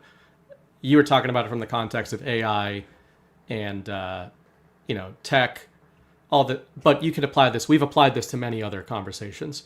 Just broadly speaking, after the Trump era, it's this big kind of looming thing. People don't want to talk about it or think about it until it's here, and it's important to get ahead of it. So I've been thinking about that a lot, and I actually think the AI conversation is an interesting one and maybe an easy one to look at. So if we're relying on some magical fix, long-term, like devolution style or plan style fix of the country that doesn't involve direct sovereign people action, I don't think that that's a good idea. Most people in this audience would agree with that, right? You don't go to GARTs and get active in any of this if that's your mindset. There can still be patriot plans and actual control going on. I think there definitely is. That plays into a lot of this. But when I look at okay, how do we avoid, besides a 4-year example of a hibernation theory we've talked about, how do you avoid let's say in our most optimistic scenario, there's some sort of patriot control that stretches on for 12 years or 20 years or something like that, right? At some level, there's an end point to that. The swamp creatures get back in, human nature reveals itself, the tech boys start guiding things in their direction. It's going to happen at some point. So what started prompting this in my mind was, I don't know if it was 2024 when this happened, the China DeepSeek moment was a really interesting thing to me, not just when it happened, but in hindsight. I know that, was it this year? The DeepSeek deployment? I'm not sure. It's February. Oh, wow. February 2025. Chinese AI app that has the world talking. So my point here isn't about DeepSeek specifically. It's more about what did the DeepSeek moment show us? Obviously, I believe in something like the Sovereign Alliance, but you don't have to. You can think Xi is ultra evil bad guy in this scenario. And broadly, the normie narrative was that Sam Altman and OpenAI at that time had what is widely acknowledged as the most advanced, AI protocol. Closed source. One of the things Elon always says about OpenAI is that they're an inversion, right? None of their code is open. They're all closed source, privatized, right? So that's concerning with everything that you just laid out. DeepSeek was a Chinese AI algorithm or bot, and it was allegedly as powerful or more powerful than the current versions that were available in the US. The big thing was it was open source. So it came out and it was open source code, and developers all around the world could grab that code, which was kind of funny because that's not a very China thing to do, is open source things. So what it did was it completely undercut Sam Altman and ChatGPT and OpenAI. It did a lot of damage to them, supposedly. Elon Musk billions off the market. Yeah. Yeah, exactly. Like immediately cut the legs out from under them, kind of incapacitated or invalidated a lot of their business model going forward. And I don't think this is about OpenAI or about DeepSeek. But what it made me think of is that process, are we seeing the deep-seeking of American culture? Using AI, for example, I'm often kind of the toxic optimist. I've kind of transformed into a bit of a tech optimist, even though anybody who starts talking about the concerns about AI and all these tech companies and everything, especially being super close to the administration, I think it's all logical. I would say the reason I'm so optimistic is I think the strategy that's going on with the Trump administration and some of these guys that may or may not be trying to grift off of him is there's an arms race going on. I'm theorizing it's a sovereign alliance plan, and that arms race in AI acceleration is undercutting all of those Orwellian plans that they did have. So, like, I basically think that the scenario you're laying out, let's use Sam Altman as an example, Mark Zuckerberg, pick your Jeff Bezos, the walled garden approach of future technology, I firmly believe that was the plan for them, that they were going to slowly roll us into their version of an AI, future, a crypto future, central bank digital currencies. We see this going on in the EU. And what keeps happening? Well, China came out with an open source module that was 3 steps ahead of the current closed source modules. And then Bitcoin is out. Obviously, it's been out for a long time. But Bitcoin is being added to the balance sheet of major U.S. corporations. So that kind of undercuts Ethereum and all these other shitcoins. Tether, Howard Lutnick, basically pioneers the stablecoin project. And what's the stablecoin project? Well, that undercuts central bank digital currencies. And I think that there's a macro going on where I think it's good that we're being exposed to all this AI and this rapid acceleration, because it's created an environment where this stuff has basically de facto already been open sourced. There's so much out there that now you're seeing, like, I've seen these economic theories, like these mavericks talking about how Fortune 500 companies within 5 years are going to be individuals. Like, AI could create a situation where some guy just makes an app because he doesn't need 300 developers or startup costs, and because of his ideas, AI accelerates that. That's a whole other rabbit hole. But the DeepSeek thing was big for me because I think it largely undercut this like walled garden funneling into the future approach, and it's basically the Wild West right now.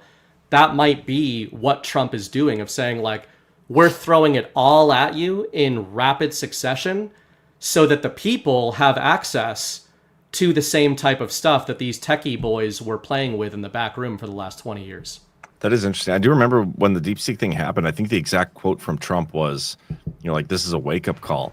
Yeah. And it was so early on in his administration. It might have even been before Trump got inaugurated. I don't remember. It might have been January. I should look that better. Yeah, because it just says in January it released its latest model. Doesn't have a date. This article is from February 4th. So, like, we're talking the first week or two of Trump's administration, probably. But regardless, the original version came out in 2023, but the one that January 2025, DeepSeek released the DeepSeek R1 reasoning model and its eponymous chatbot, which gained significant international attention. Does it say what date that was? You should look up what date. Because what we've seen since that happened, and Trump called it a wake-up call, is Trump and the government like partnering with AI at every possible opportunity and January allowing 20th, 2025. The day of his inauguration. Wow. That's incredible. That is incredible. So, because he's really turned his administration into like the AI administration. Everything is AI, including like a lot. They were doging all these different agencies, and they're using AI programs to fulfill. How many of these government jobs, you just said we could have a Fortune 500 company being run by one guy? Yep. How much of our government, not that I think this is a good idea necessarily, but how much of these jobs that we're paying millions and billions and trillions of dollars each year for that are currently shut down right now because they're non-essential, How many of those jobs can we just have an AI chatbot doing? You know what I mean? Yeah. Probably a lot of them. Well, and Chris and I have talked about this a few times on Story Hour, but and many people in the truth community have. But how long? The reason I'm optimistic about this is I think the dread that some people have seeing what AI is doing as it's being rapidly rolled out, and then they're like, "Oh, you're falling into the trap. You're using AI." I think that their instinct is right to fear the stuff or take it seriously. But I think that they are inverting what's going on. I think that this has been the invisible hand that has been giving the system asymmetric power over us for a long period of time. It doesn't mean that every aspect of the government had access to these super advanced AI models, but I can guarantee you DARPA did. I mean, they were the ones that fucking made this stuff. Like, they invented this stuff. Probably everybody watching this show is aware of how Facebook is very likely Operation LifeLog under a private name that went underground. We can get into even public-private partnerships because that goes both ways. That was one of the big examples of that in the early century. So they've had access to this stuff.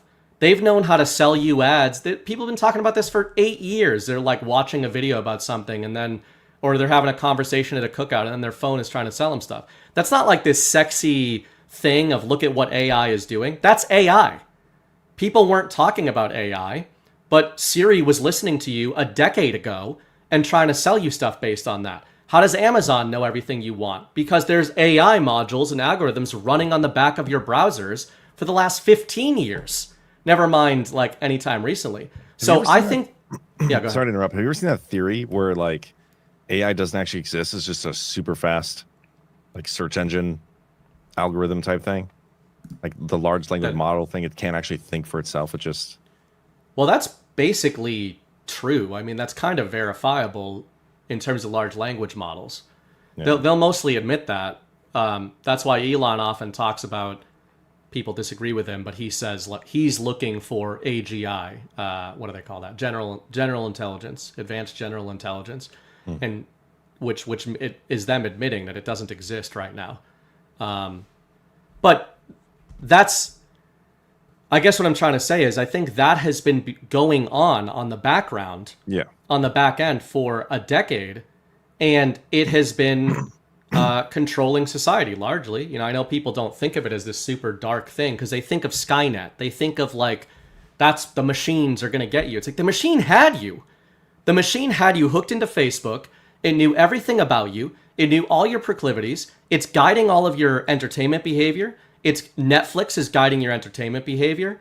Google is guiding what you think reputable sources are 10 years ago and all this kind of stuff. So that's why I'm so optimistic about everyone having access now to like 500 different AI modules, and they're all competing with each other in an open market right now for your attention and to give you access to those modules.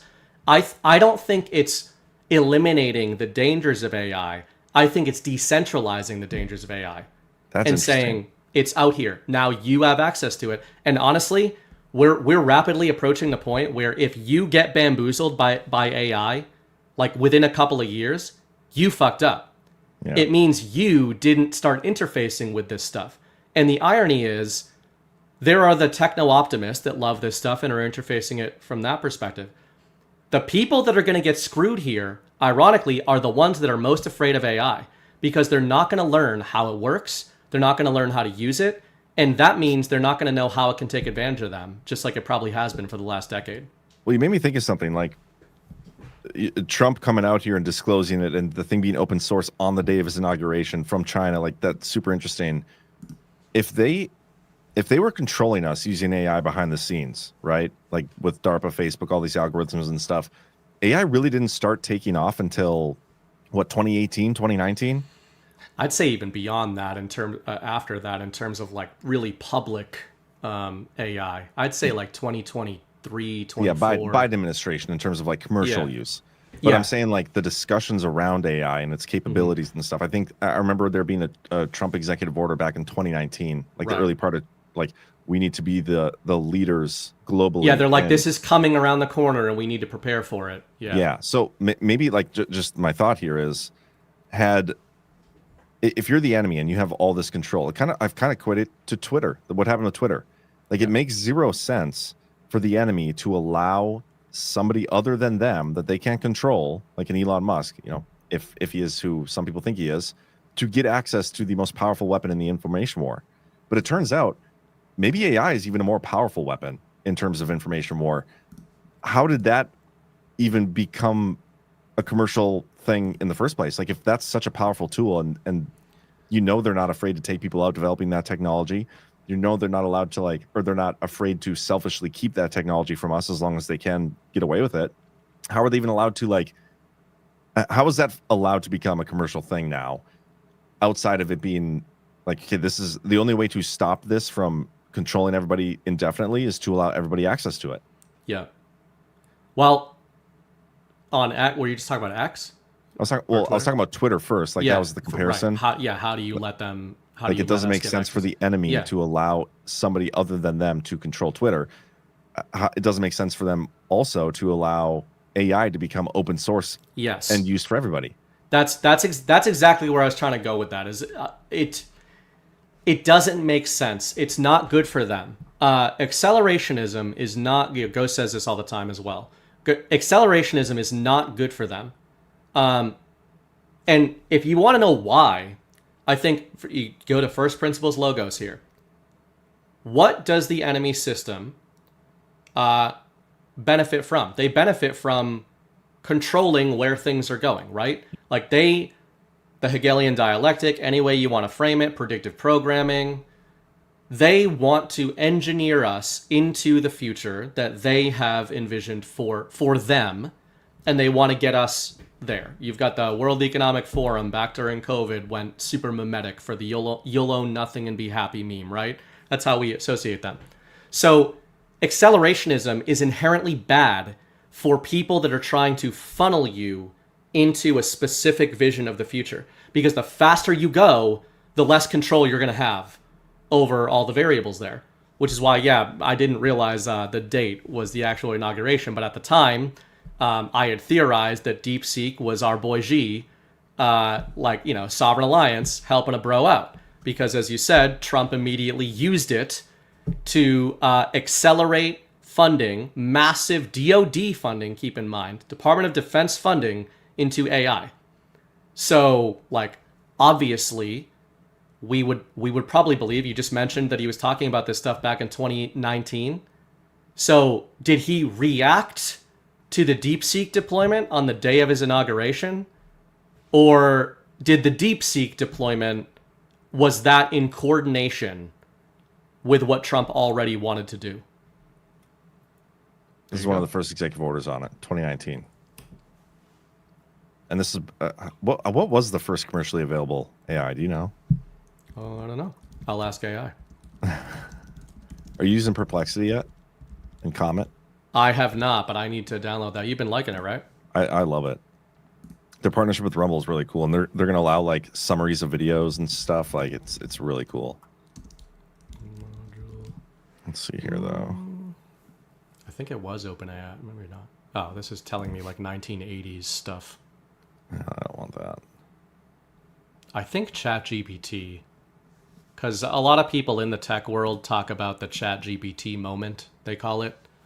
And I think in the modern the modern context of what we're talking about with commercial AI, useful AI, it's that.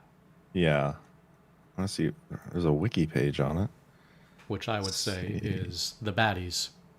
The large language models, AI boom. Mm-hmm. AI boom started with the initial development of key architectures and algorithms such as the transformer architecture in 2017.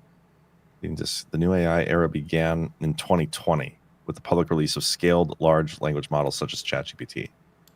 You know what's so interesting about that? And that's why I think, Chris and I talk about this a lot, but the idea of, I called it the good reset. Chris often talks about, the drafting, the most macro version of drafting there is the two resets that are competing. And he often talks about that through the context of these tech overlords, especially a guy like Sam Altman. that 2020 year is pretty interesting, right? Because that's the year that I personally theorize is, that's your devolution year. But it's also, I think, the year that the enemy pulled out all the stops to accelerate us into the Great Reset. Most of us in this community think of that through the context of the COVID lockdowns and that era, but it's pretty interesting that ChatGPT launched the same year. Yeah. So, they wanted to shut down society. We can put the map together here while launching this new consumer grade AI that hooked everybody who was stuck at home into the machine, Matrix style. And that's kind of interesting to look at how those things go hand in hand. Yeah, it really is. I'm just going like a million miles an hour now thinking about this. Like, is this another one of those?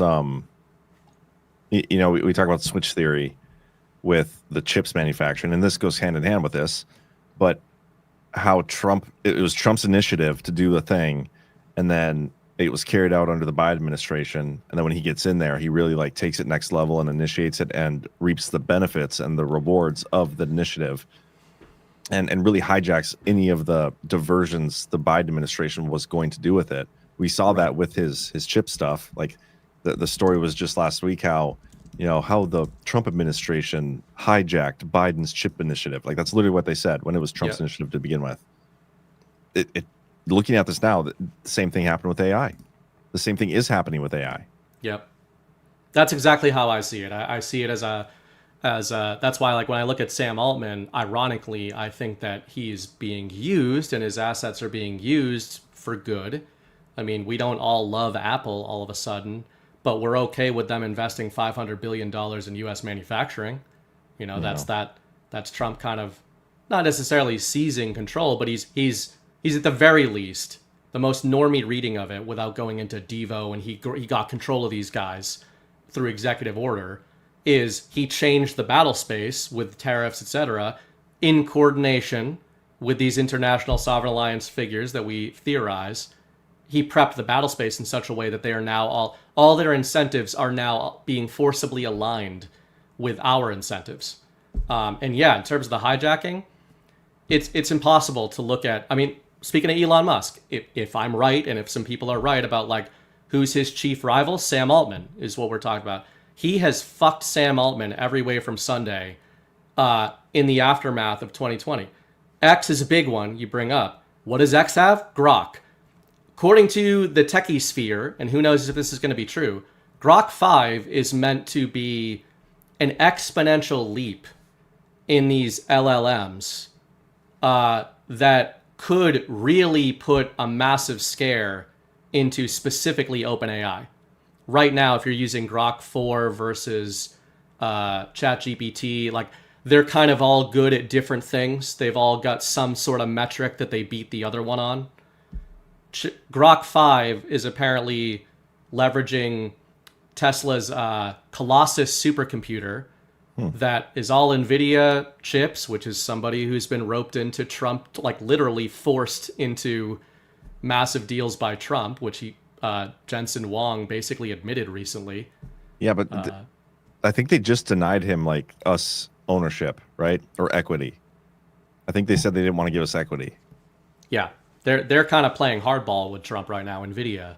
Yeah. But it feels like they've already been. My theory is that NVIDIA, one of their biggest clients, it either is already or it's going to become Tesla and XAI and biggest DoD contractor, right? Yep. So they think they're getting away from the Trump administration, and their biggest client is Elon Musk. Yeah, and what he's using all those chips for is the Colossus supercomputer. And Elon, take what Elon says with a grain of salt, but I think he's largely a narrative deployment. He's been saying this is the first model within the next year or two that has potential to go beyond what a large language model is and start to do what you're talking about, like start to reason, be a reasoning model. That's insane. But it makes me think of that clip of his where he's like, will it kill us all? I don't think so, but at least we'd get to be here to witness it or something like that. It's like, dude, yeah, you can't say that. Don't say that. But to your point, is you'd mentioned hijacking. is if he really is an enemy of Sam Altman, and if he really is a part of Patriot plans, these are big ifs, does he know that that was their plan? And is he one of the major things stopping it? So he's saying this was what they were going to do with AI. The only way to stop it is to go in this direction with AI.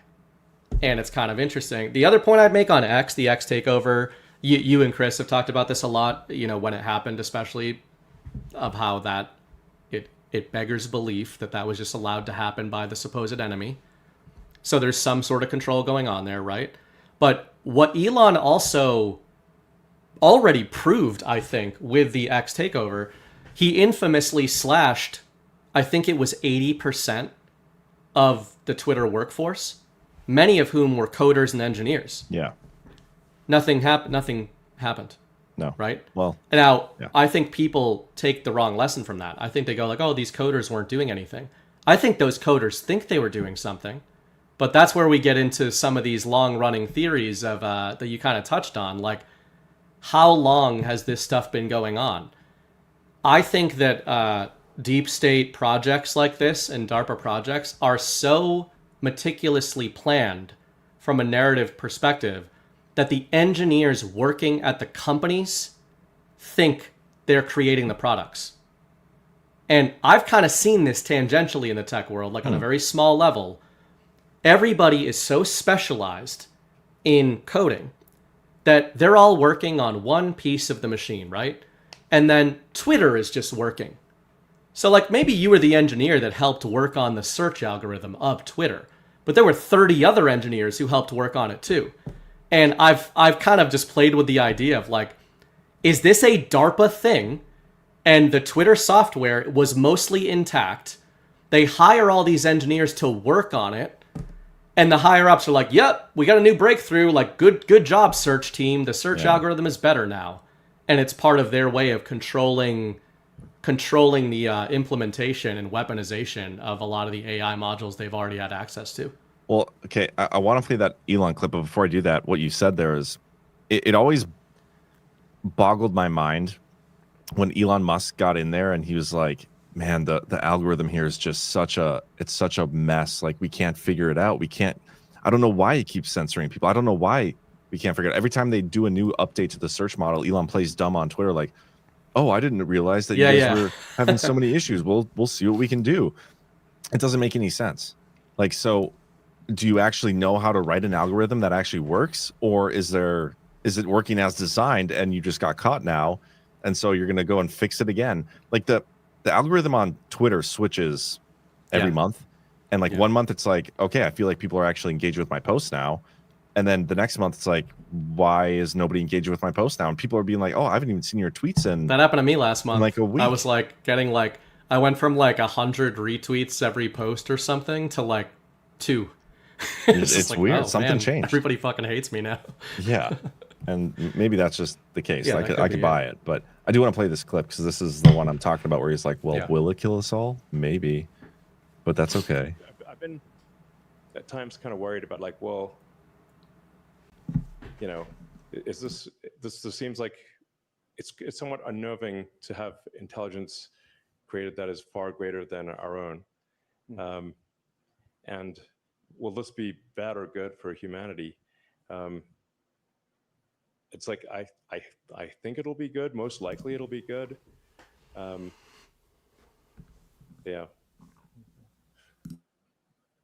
Yeah. But I somewhat reconciled myself to the fact that even if it wasn't going to be good, I'd at least like to be alive to see it happen.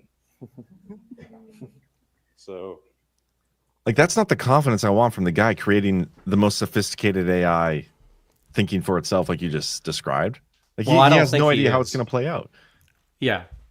Well, I guess a different way to put what I just meant by the X thing is that I don't think that Elon is a super genius. Well, he might be a super genius. I'm just saying I don't think he's the one creating all this stuff. I think that we're in a disclosure. I think this is what disclosure is. I don't think it's what we all kind of wanted it to be. Yeah. I think it's more. The term I use a lot is translation layers. Like, AI is being disclosed to us through this public arms race of all these different companies. I don't think Elon and his boys are like the ones creating Grok modules. I think that they think they are. I think those guys on the panel there are working on Grok. Not saying they don't do anything. It's not all magical. But I think on some level, this stuff has existed for a long time.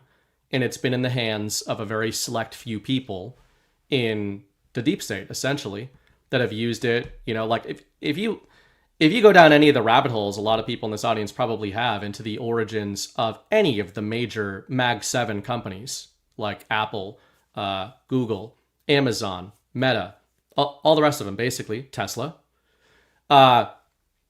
You get into some squirrely territory where things start to get really hazy in terms of like, hold on, when did you create the thing that started this company? Like, you'd start looking at the Bill Gates history with Microsoft and you're like, in a garage? Are you fucking kidding me? You start looking into that story and there's like no truth to it at all. You start finding like, oh man, you got this big grant from DARPA in 1988. And then you got this, and then you got that, right? So these stories in the tech world of like Bill Gates and Steve Jobs, and there was this genius and that genius and this genius, and Mark Zuckerberg, the boy genius, and they made a propaganda film about him that's really, really good called The Social Network. They officially propagandize all these people, and I've long believed that these people are just part of the machine. You look into any of their lineages, which people in this audience do, and they were already connected, like the rags to riches Bill Gates in his garage. And you're like, dude, you were filthy rich when you were born. Why is that not a part of the story? Like, how come all of these people, it turns out, were connected to all of these elites? And I think these are basically DARPA deep state technologies. And when they decided, hey, we're going to start leveraging this and transitioning society into this tech social media world, we the government and DARPA can't be like, sign up for fed.gov and post all of your stuff on it. Yeah. So they create a Mark Zuckerberg, and a Mark Zuckerberg creates Facebook. But so what I think is going on here with Elon and everything is the inversion of that. It's patriots being like, all right, we're going to warp speed accelerate this transition under the guise of private competition. And maybe Elon is being honest there, where he's sitting there going like, he knows that there's these two versions of the future.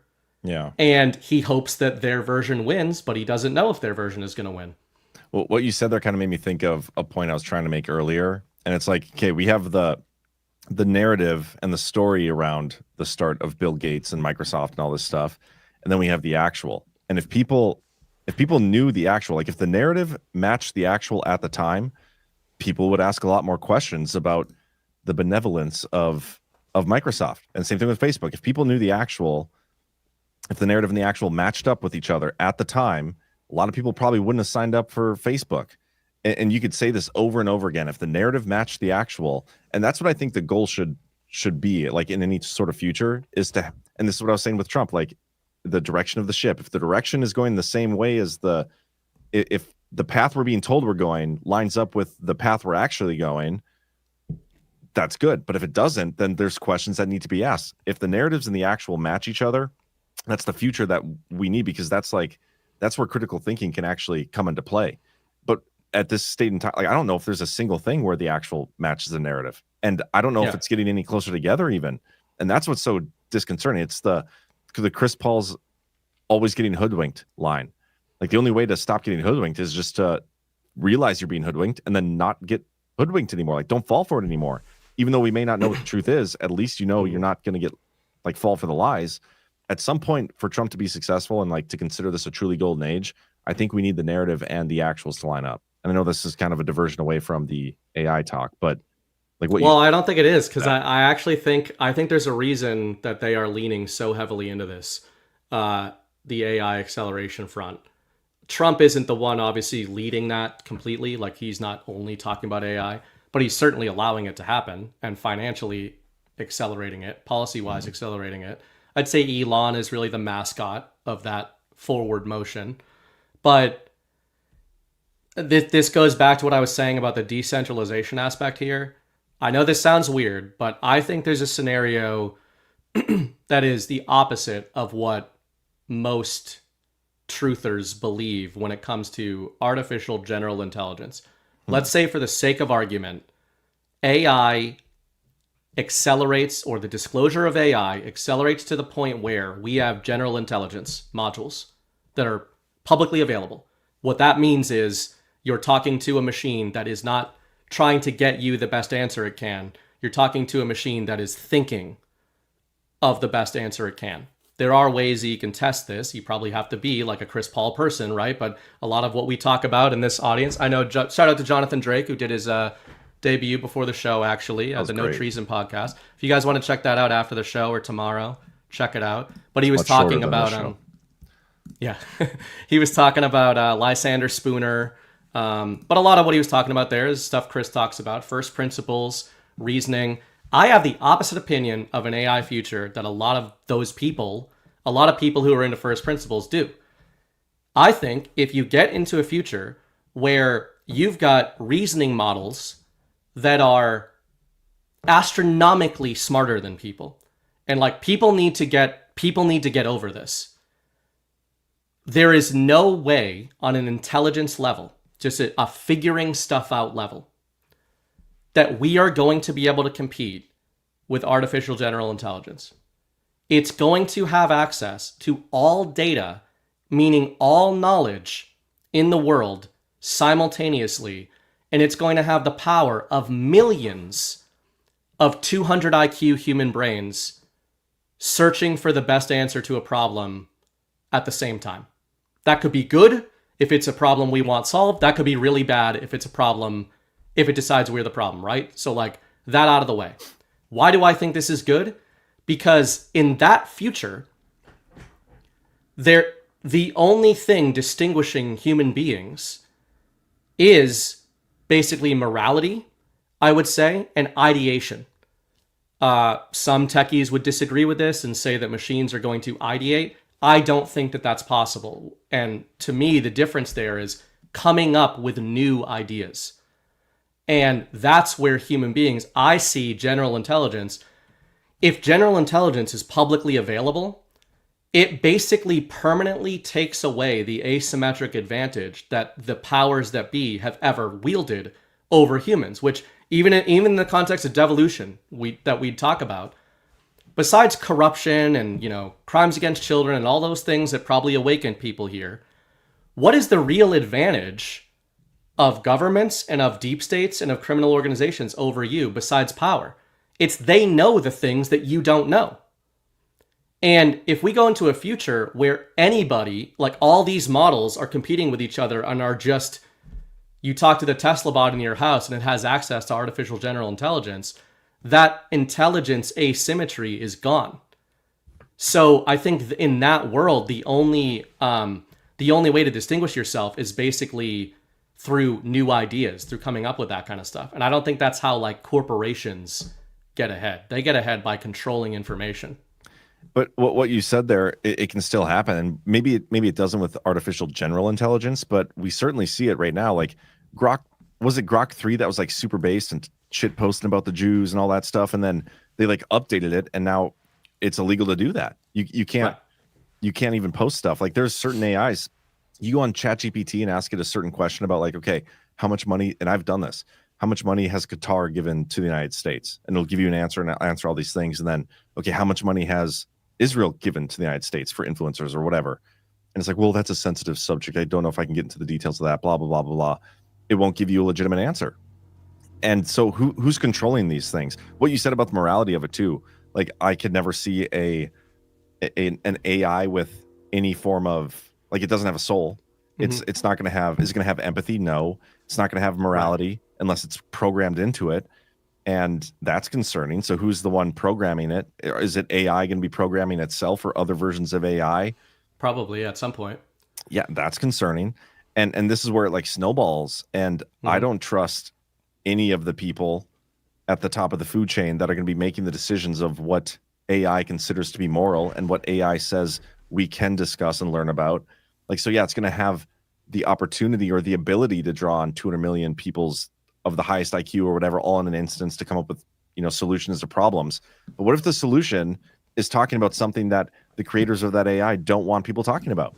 Yeah. What if during COVID we had access to this AI, and the only thing that got us out of, COVID, or maybe it exposed that the shots were bad or something, but the programmers of the AI were like, well, you can't say that. And so then it doesn't actually advance us. It holds us back because everybody's built this trust in the AI, and it doesn't tell you the thing it needs to at the moment when it's required, and it keeps us held back longer, like enslaves us more. And so this is the flip side of, like, I can see it being such a powerful tool and freeing for us, but depending how it's implemented, and maybe what I'm talking about isn't even possible, but it can also make us even more slaves because of all the cool things that AI can do, we become slaves to it, and then it can use that against us in the moments when it's like most necessary to break free from some of these things. I think all of that is valid. My point is more actually going back to the reason I say the DeepSeek thing was so big for me in hindsight is the decentralization. I think is the key. I'm not saying we're there. We're not there. But all the problems you're highlighting, I think, are real. The reason I have an optimistic view of kind of how the battle space is unfolding, or the terrain with AI, is that it seems like the moves that Trump is making financially and with the backing of the DoD and all of that is toward a decentralization mindset or battle space. And I'm not saying he's talking about it in those terms, but he's got all of these companies competing with each other, basically, even through these contracts. Like, that's why I was originally thrown off when it's like, you're partnering with Sam Altman on this, but then Elon on this, and this guy on this, and it's like Zuckerberg on this data center. I think part of what's going on is like flood the zone with mass AI acceleration. Everyone starts off the starting blocks, go. And he's just telling the whole tech sphere, like, go. And then China comes in with a helpful little hand and says, well, we just did what you did, but 6 months ahead of you, and decentralized it or open sourced it. Which means that power is now in the hands of individual engineers.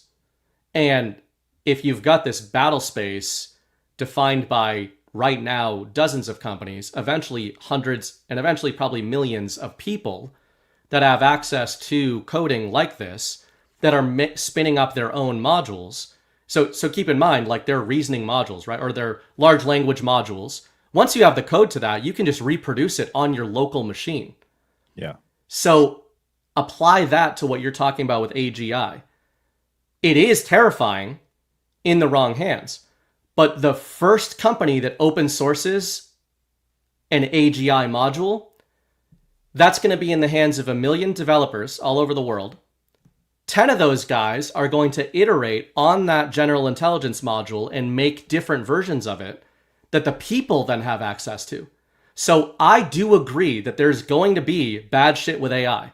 And there are going to be people at the top that are trying to control what's going on with AI. But that's why I think the decentralization aspect here is the key to stopping that. And I think that's what Elon's referring to when he's saying, like, man, it could kill us all. And I do wonder, like, we always theorize about, like, the planning game board scenarios of Patriot plans. How long does this go? How far back does this go? All the wargaming that's gone on. I'm starting to believe that if it was part of the enemy future to corral us into this AI-controlled future, Patriots knew that even if they could hold it off for a decade, they couldn't stop it. So what if the answer they came up with was, we are going so fast and so hard into this AI future, we're going to decentralize general intelligence. And then it's literally in our hands. It's literally at the point where it's like, what does it matter if Zuckerberg in 2035 comes out with a new AGI model? Your neighbor has one that's basically the same intelligence level. So that's what I mean by, like, it changes the battlefield. It doesn't mean bad stuff isn't going to happen. It just means right now you have to, like, log in to either X or ChatGPT or one of these corporations, to your point, to access AI. That era is rapidly shifting toward independent developers who are going to have their own modules that you can make them offline. So But I think it's going to be like a war. Like I think it's probably going to take course over the course of like 20 years. Yeah, I come to like my baseline for a lot of this stuff is like, okay, well, the people are retarded, right? Like that's that's kind of a consensus we've formed here at Badlands is generally, and including myself, I could not like take AI code and go and be like, okay, well, this is what I need to do with this AGI code. I put it in here, and then now I can run my own module and do all the good things. Most people are not going to be able to do that, and so we have to. With AI. Well, but you even can have that AI do it for you. That sounds like a lot of work. But then I have to use the commercially available. It all comes down to what becomes commercially available, and you can make an argument that okay, well, the best idea and the most benevolent idea is going to end up winning the day, and that'll be what becomes commercially available. And that AI it's all decentralized. It's going to be good for everybody. But when in history have the bad guys not ended up kind of coming out on top with a lot of this stuff? Because at least current history, maybe not even current, like most history going back to the 1870s, at least, like we've been hijacked. They've hijacked a good idea, what we call the Constitution, and disturbed it. And it's not the same thing it was intended to be. And it was slow, but look where it's gotten us. Like we've been fucked these last 10, 20, 30, 40, 50 years. And it's reached a peak, and maybe some of that stuff is being stripped away. But how do we guarantee that AI is going to be any different? It's such an advanced thing that, at least in my mind, I can't conceptualize a future where the bad guys, unless they're completely rooted out, and even then, even if you root out all the current bad guys, human nature for a lot of people turns them into bad guys. And so people with the opportunity and is it going to happen again? Like, I don't know. It's a scary proposition to me to see something so powerful as AI. And I understand the game theory behind it too, like decentralizing it, going as fast as possible. It's Operation Warp Speed, but with AI. So I get it. But I still have my question marks around it because I'm almost being forced to trust another plan, which I don't know what the end game of the plan is. And that I never want to do that. I'm never going to trust a plan when I don't know where that plan leads. I don't like that. Even though I have faith in the person, I don't trust it. I think that's reasonable. I think that's the right way to think about these things. I think it more describes my posture. When I say I feel optimistic about this, it's about the AI transition and acceleration. It's actually not rooted all in the plan, although I admit I think when I look at the rate at which Elon in particular is putting out new modules and everything, I often, just like I do with the media, I look at the reactions to deployments by Tesla and by XAI, and man, does all the worst people in the world have really bad reactions to it. And they're all the people in the tech world that we're talking about. Like, it seems like right when Sam Altman or Zuckerberg or Bezos or one of these guys is like, we've got something coming out in June, Elon holds a impromptu Trump-style press conference in May and is like, hey, here's Grok 4. Yeah. And then it's like, that actually literally, by the way, that literally happened with Grok 4. So Sam Altman had an investor call and announced ChatGPT whatever was coming out. Elon released Grok 4. And Altman admitted that the release of Grok 4 made them put the new module into hibernation. And when you look at that through the context of what we talked about tonight with X and the takeover of X, it's like, is this Elon creating new AI modules, or is this the disclosure of advanced AI modules that are undercutting these deep state versions of it? I agree that we can't just rely on that going forward. I do think, though, that whenever there's something that is generally agreed upon to be general intelligence, I think that's the inflection point moment where there's no going back from there. It's like, this is out now. And once you've got that, there's going to be ways to test, just like we do right now, to your point about like testing for bias. Is this thing trying to control me? Is it trying to steer me in a certain direction? But like once the LLMs came out, 2020 and beyond, by 2024, there was like 100 LLMs competing with each other. And that's what I think we need. But I agree with you. But when you look at AI, you could look out there. There are a ton of different AI options available and LLMs available. But which ones are the top ones? It's OpenAI, it's Grok, it's, I don't even know, like those are the main ones. Yeah. But there's like 4 or 5 of the primary ones. And my point is like, as things advance and you open source a current level, those people, those entities are always going to be, I do not see a situation where some random engineer in the garage comes out of nowhere with his version of an LLM and overtakes any of those people. Like the people we're seeing right now leading the way, I feel like they're going to be the ones that lead the way and dictate the steps of this, unless somebody comes up with a completely new idea. The ideation part of it, that's different though. I don't see how people catch up to them. They're so far ahead in this space. Well, actually, I like this back and forth because it's making me look at my premise. And what I just thought of is actually we're talking about AI through the context of technology, which makes sense. And, code. But what if that's not really what's going on? What if it's more like a commodity? So by that, I mean, the form of electricity that we basically use traces back to Edison, right? But does Edison and his companies control the technology of electricity in 2025? There are electric companies, but like I have a different electric company than you have. And who controls electricity? Nobody controls electricity. There are people that control the distribution of electricity and all that kind of stuff. But I think if we think of AI in those terms, it starts to change how you think of it. So basically, in the early days of electricity, there was absolute monopoly power. The people who figured out how to create and store electricity first were the ones who did control. It was centralized electricity. But as electricity became just ubiquitous in American culture, people just knew how to use it. So it basically took away power from the inventors of electricity.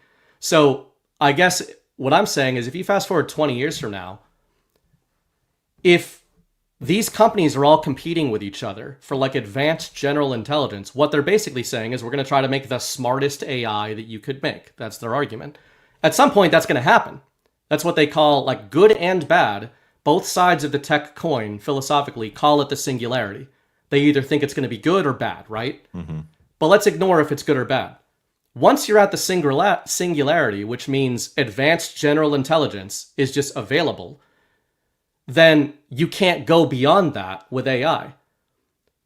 So I think that's the argument against like one company is going to control it. Well, how is one company going to control it if once general intelligence is just available, it's going to be like electricity. Like Edison couldn't control electricity. He discovered electricity. Well, once you discover general intelligence, it can be reproduced. And I guess that's more how I would see it rolling out.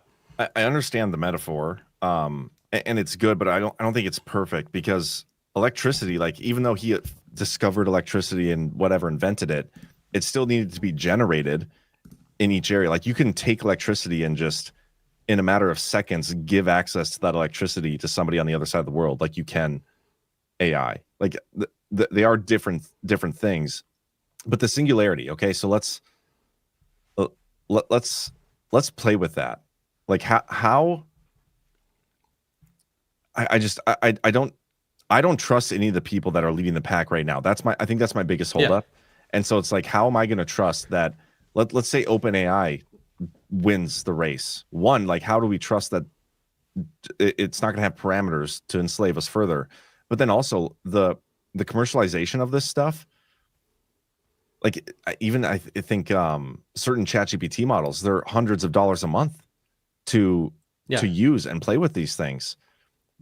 The first company to reach that, they could put a premium on that where only the top of the top people even get access to the thing, even if it's open source. But then DeepSeek immediately undercut them, to our earlier example, right? Maybe, so that's literally what happened with ChatGPT is that they were in the middle of a Series C or whatever they were calling it. Yeah. They were in the middle of a new fundraising round, which is why you mentioned that it literally took billions from the market cap. Yeah, of cut billions OpenAI. in minutes. How did that happen? That happened through maybe a plan, but even if it wasn't a plan, it's actually better if it wasn't a plan. That happened through free market incentive by the Chinese or nation state incentive to undercut that model. So that's what I mean is that, like, when I said, by the way, Chad, I know that Edison didn't create electricity. I'm saying he's widely responsible for to your point, the commercialization of electricity. And at the beginning of that era, they controlled the distribution of electricity, just like ChatGPT, OpenAI largely controlled that first year of large language models, right? And then somebody started competing with them. So yeah, can I interject here? Because the example with DeepSeek had something in their back pocket. They had the end state of whatever OpenAI was doing, right? And they released it, open sourced it. So they already had it. Yeah. In the situation we're talking about in terms of the AGI, Advanced General Intelligence, does somebody already have that then too? And then once the commercial companies get there, they're going to release it publicly? Because that's the concern. We don't know that they do. They might. I don't think they have to, though, I guess, well, how do you open source it if you don't have access to it then? I think you could reproduce it. So, for example, my electricity, and this could be wrong, right? I'm just saying, like, if you think about it through the lens of something like electricity, I think it just changes how you think about it. If you think about AI less as a machine and more as a technology and energy, like somebody invented the wheel. Mm-hmm. And, well, I mean, obviously, that's a stupid example because we don't know, right? But yeah, Edison. Let's use that as an example, though, and say, okay, was it Ford who created the first automobile? I think it was. I have no idea. So somebody's going to correct me, but I'm pretty sure that the Model T was the first commercially available vehicle. So, okay, Ford Motor Company creates the first car. They invented it. So they have access to the technology. They are incentivized to keep access to the technology that they created because they have a complete monopoly on the technology of cars. Somebody else, there doesn't have to be a secret white hat plan to decentralize car manufacturing. Somebody with a brain who knows how cars work just buys a car and figures out how it works and builds one. And then they start a company, and that company becomes Chevy. These are bad examples because obviously we have monopolies and all this, even within these. But does somebody control the technology of cars right now? I would say no. There are car companies, but once outside of that early era of the first mover advantage that makes Ford into a mega corporation, Toyota's like 4 times as valuable as Ford or something. They copied. You can watch documentaries about Toyota, which I used to do because they're kind of a cool company. They literally went and worked at Ford and copied the production process. And their only philosophical change was that they knew that the American businessmen were making cars to break so that people would have to buy new ones. So they just were like, we're just going to make them cheaper and make them not break. And that's how Toyotas became Toyotas. So if the first company creates artificial general intelligence, let's say it's OpenAI, and they release it and they control it, and to your point, they are incentivized to keep control of it. There's 100 other companies right now that have models that are equal to OpenAI's non-AGI models. As soon as an AGI model comes out, they're going to be able to reverse engineer what it's doing and figure it out. Yeah. So that's what I mean. It's not that these companies won't try to control these things.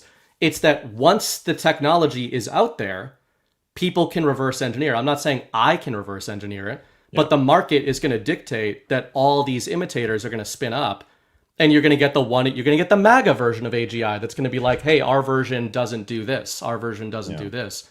So I think it just creates a more of an arms race kind of situation that.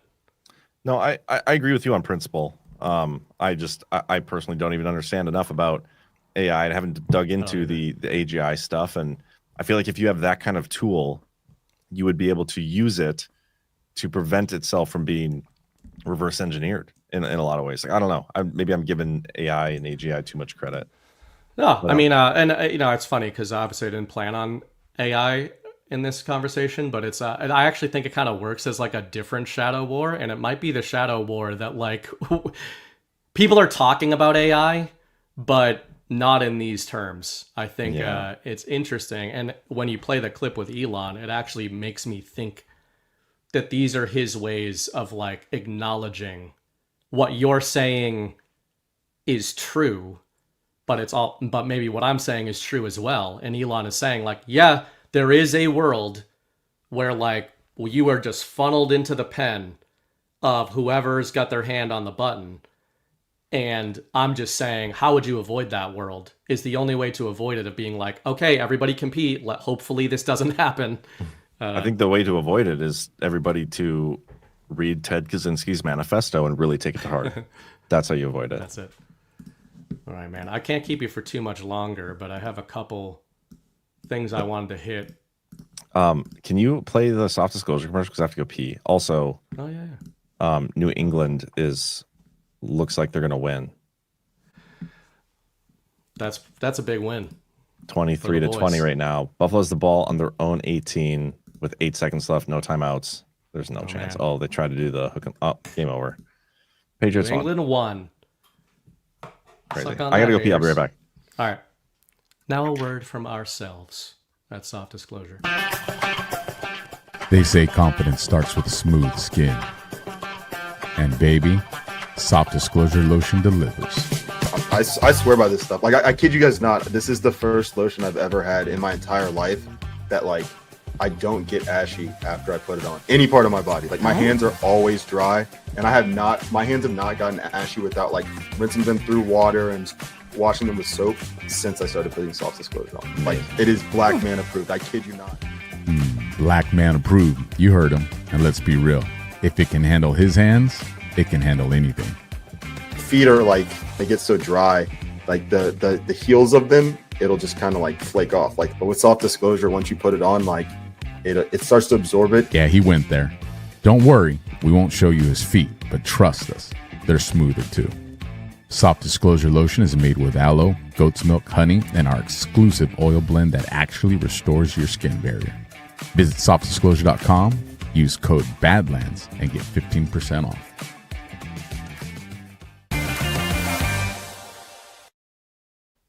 So despite the Patriots winning that game and me having 4 Patriots on my current roster, including the defense, I am still 2 points behind Brad with one guy left to play on Monday night. So we should win the week, but man, Drake May with 273 yards, which is good, but no touchdowns. No touchdowns for either of my Patriots. That's embarrassing. Good performance by the defense, though. All right, so I'm relying on Hollywood Brown on the Chiefs tomorrow night to get 2 points or more. That's what we need. All right. I doubt it. We mostly just talked about the AI feature, which I think is still good. But this actually kind of loops into it. I have to have you back for a deeper dive on this. But one of the things I wanted to surface in your part 13, I actually think addresses some of what we're talking about with where are things going on like an AI front. We've been talking about AI tonight, but we were also talking about earlier in the show, does there even need to be a continuity of government plan in action right now, or is there a parallel government situation going on? A lot of this stuff I think comes back to this keyword that you highlight several times in part 13, which is related to the FMR, the Federal Mission Resilience Strategy, and something that you emphasize quite a bit in this article is the proactive posture. Section indicates a clear goal of moving from a reactive posture to a proactive posture when it comes to continuity of government and maintaining national essential functions. I think it's also worthwhile every once in a while, I know you do this at times, to revisit some of these national essential functions. Heck yeah. But I guess both points. In the context of that, we talked about this a lot from AI perspective. I know some people don't like the AI topic because they're either annoyed by it or like they don't understand it or they don't care about it.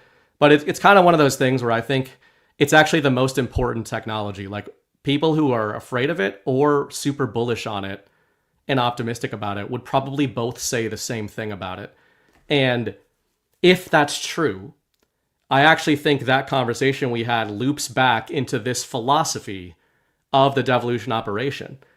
If they did have this proactive posture going into continuity of government, you've got to think they carried that proactive posture into the returned administration. Oh, yeah. And with all this kind of stuff. But I wonder what you think of this section, specifically the proactive posture that you think they took into the Devo operation, and like what version of that, or what out of this proactive posture at the time do you think or hope that they are maintaining now as they've returned? Well, that's interesting. So this EO and this framework that they're establishing here was mid-December, and they've probably been working on it for a while. That's just when it was published. And in my opinion, they were doing this full well knowing that they were going to be implementing some sort of continuity government plan as Trump was leaving office. And maybe they didn't commit to doing it yet. I've still long thought that they had options that didn't have to go that way. But that's ultimately the way they chose. And if they were going to choose that, they wanted something ready on a moment's notice where they'd be like, okay, yep, I see no other path forward other than implementing some sort of devolution. We got to do it. A lot of traditional continuity government plans were very reactive. It's like, okay, this is the plan we have in place. It's like a checklist. Item number 1, we get hit by a nuclear bomb. Okay, checklist item number 2, everybody available that's still alive needs to go to this location. Number 3, turn on computers at location. Number 4, it just goes, it's like one step after another down the line. Where what I think they're doing here is more of a, when they say switching from reactive to proactive, it's like they're going to have this stuff always online, always ready to go, maybe even always running and operating. And that's just, it's like, it's something that's constantly like flowing underneath everything that's going on. And so that you don't actually feel or notice a change when the thing happens that is supposed to trigger the thing in the first place. Like, it's just, this stuff is always happening now, always. And we don't even recognize it. Like it could still be going on right now, and it doesn't feel or look any different. You know, obviously the big, catastrophe type situations, that's a different ballgame, different animal. But with the proactive stance that the Trump administration is taking, I look at that as a lot of like the Operation Warp Speed, like leaning full into any situation that could be considered nefarious. When you look at what exposure does to any situation broadly, like it typically will fast track the decision process and force people to decide whether or not they want to do the thing or not. And like with COVID, had it gone the way that the enemy wanted it to go, we're told it's a 12-year plan, right? We're going to be locked down for years, and then we're going to get the jabs, and then they'll start slowly allowing us to do certain things. But in the process, all of our freedoms are stripped, and things are just shit. Well, the way Trump did it, whether you agree with it or not, is he gave us the therapeutics, told us about that first. The narrative warfare kind of pushes that aside and says, okay, well, the only way out of this is the jabs. I'm going to hijack it, lean all the way into it, be proactive about it, and go full steam ahead down this path and completely derail the enemy's plan for the thing. And I think we see that happening with a lot of things. Like even the shutdown, another good example. Did he need to go to the shutdown? Did things need to get shut down? Do we need to rely on Chuck Schumer for him to be able to strip away certain levels of the government? I don't think so. I hope not. But now that it's happened, he has this opportunity, and he's leaning all the way into it and being proactive about it and taking full advantage of the opportunity that's presented himself. And he's called it an unprecedented opportunity because it's, even though technically it's not unprecedented, we've had hundreds of shutdowns over the course of our government. But it's just never, I guess they've never thought about like, hey, let's just start firing people that aren't necessary. Like that, the unprecedented part of it isn't the opportunity. It's what they're doing or saying they're going to do with the opportunity. Yeah, that's a good way to put it. I think, and I'll quickly, I won't read all these, but just I was just struck by rereading the national essential functions and especially, as I said, that proactive posture, because thinking of it outside of the context of the devolution window that you've long theorized, and thinking of it in the context of the intro to the Power Hour that you've had on there for years, Trump saying, as you always point out, we're returning power back to you, the people. And ultimately, I think that you can make the argument there's this larger devolution macro that maybe it's not executive order coded, but that what is the intent of the devolution operation? You've long talked about this, to avoid civil war, probably a lot of different scenarios that we've theorized over the years. Switch theory, maybe sovereign alliance stuff, all that, right? But the devolution wasn't the end of the mission, or rather, put it a different way. Devolution wasn't the mission. It was a mechanism for achieving the mission, right? And a tool, yeah. Yeah, it was a tool. And so I think it's interesting to think about, well, what is the mission? And I know that it's very broad and easy to say. Sometimes we gloss over it, but returning power back to the people, what does that mean? You and Chris on Saturdays talk about this a lot in terms of that public mandate thing, Trump with the feedback loop. So when I look back through those national essential functions, it's like, ensuring continued functioning of our form of government under the U.S. Constitution, providing leadership visible to the nation and world, maintaining trust and confidence of the American people. What's that sound like? That sounds like mandate, public mandate, leadership of public mandate, defending the U.S. against all enemies, foreign and domestic, maintaining and fostering effective relationships with foreign nations, protecting against threats to the homeland, providing rapid and effective response to and recovery from domestic consequences of an attack, stabilizing the nation's economy, kind of interesting, even the stable word, stable coins, Bitcoin, sovereign reserves, providing for federal government services that address national health, safety, and welfare. These are, I know none of these are new or anything. We've talked about them before, but I guess it makes me think, is the second term more about like getting us into a reset situation where these are just the widely publicly acceptable roles of government, as you said earlier, and that a lot of the pageantry and narrative that we talk about on the way to there is hopefully putting us in a situation where most people want that to just continue. Yeah, the devolution term and that stuff being in place, it definitely wasn't the end state. We say it's a tool. If anything, it was like it was the bumper cars. Like we talk about it all the time. It was the bumper rails and they just needed to maintain things long enough and get us through to the other side of whatever that period was. And a lot of people talk about it being an exposure period, which I do think it was. Like there was a form of awakening that took place during the Biden administration. Was that the goal? Was it necessary to allow, like, would people not have woken up without that being in place? Could they have just ripped the Band-Aid off? Maybe. But the most interesting part about what you just read, all those NEFs, that executive order, it reprioritized and reorganized those. I can make an argument, and I think I'm right about it, that we don't even know if those are the current NEFs anymore. Like there might be just one of them that took place during the Biden administration. We don't know what it is, because you could argue the economy wasn't doing what it was supposed to do. You could argue that there wasn't leadership visible to the whole world. Like you go through those and make a counter argument for most of them, which is interesting. So which ones were they actually doing? What was the reprioritization? What was actually on the list? And this is why I keep keying in on the update. The partial revocation of this executive order was huge. The very day before Trump gets into office, the day before DeepSeek, decentralized all of AI or whatever. Because when they release like the new continuity of government framework or whatever, because that's what they're looking at right now, what is that going to look like? And I think in a lot of ways, whatever that ends up being, are they going to re-put back in and rescind Biden's executive order that partially revoked 13961? Or are they going to completely like do something new and are we going to have two NSPMs at that point? We don't know. Is it going to be back to same old? No idea. But that's like I'm keen in on, because I don't know. I think it's going to be very revealing.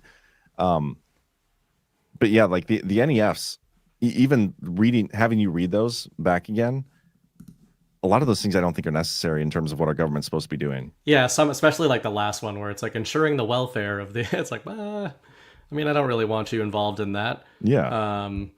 Yeah, but yeah, you're right that a lot of those could be countered. But we did talk about during the Biden era, like for example, the national essential function of ensuring recognizable leadership. We often argued was happening, but in terms of Trump, was being seen by more than half the country as the leader, even while he was not technically the leader. So I guess it's all to say, given that this is the narrative, I'm interested in the narrative of devolution and the like basically the narrative intent behind national essential functions. And to your point, we don't even know if those are the national essential functions as defined right now or if they will be in the future. I'm less interested in that, and I'm more interested in, are these things we need executive orders to maintain, or is Trump trying to get us into a mindset and even a structure of saying this is just de facto what the government is agreed to be trying to do? I kind of already said that, and here's another word that jumped out to me in this article. It was in the context of the Federal Mission Resilience Framework, but you mentioned holistic approach. The focus is to use a holistic risk management approach and continuity principles related to the national essential functions. This means in using their continuity plan, they will not be able to focus on any individual NEF, but rather they would look at the bigger picture and manage the risk across a broad framework. Yep. So I know this is a different context, but I thought it was interesting to try to apply that to like this parallel government idea that maybe is going on during this second Trump administration of saying, are we sometimes being too literal in whether or not COG is still going on and whether or not a Patriot Plan mission is still in effect? And is it a little more holistic than we think right now? Like, is it a little bit more of that feedback loop thing going on than a specifically laid out point by point plan that this next administration is going to actually follow? I do think so. And I hope so, honestly, because if it's the other one, like where it's specifically laid out all these things, then we have no say over it. I agree. That's how I feel. And I do totally think that we have to have some part of it. You can't actually give the government back to the people without us having a role in it in some form or fashion. I always look at the border situation in Trump's first term, and like almost like the holistic approach to that and risk management and all these things was the benefit of, I mean, there's multiple reasons why I think they allowed the situation at the border to happen the way it did and basically leaving it open. Part of it is they couldn't operationally or financially like stop that without disclosing, the lack of control from the Biden administration. But also it was a huge red pill for a lot of people. Like if part of what you're doing during this transition period of Devo being in place and the Biden administration being there, and like you want to keep them in a box of some sorts, but you want to expose them in the process, if that's part of the goal, the border was a huge wake-up call for a lot of people. But yeah, you're trying to map this onto like the current administration. And yeah, I mean, I have to think that we have some sort of say. And so the feedback loop is super important. Like with the shutdown right now, if everybody in the country was actually like, yes, let's keep it shut down. This is great. Fuck the government. Like we don't need these discretionary spending stuff. Like we're doing just fine right now.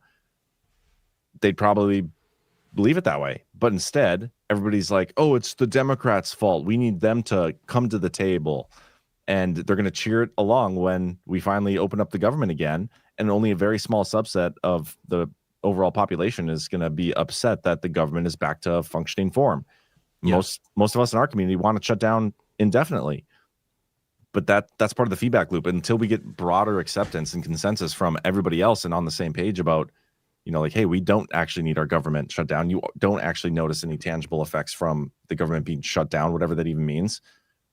They're going to keep opening it back up and given the power, they're going to switch lights back on and people are going to be happy about it, even though nothing changes in their day-to-day between the two situations.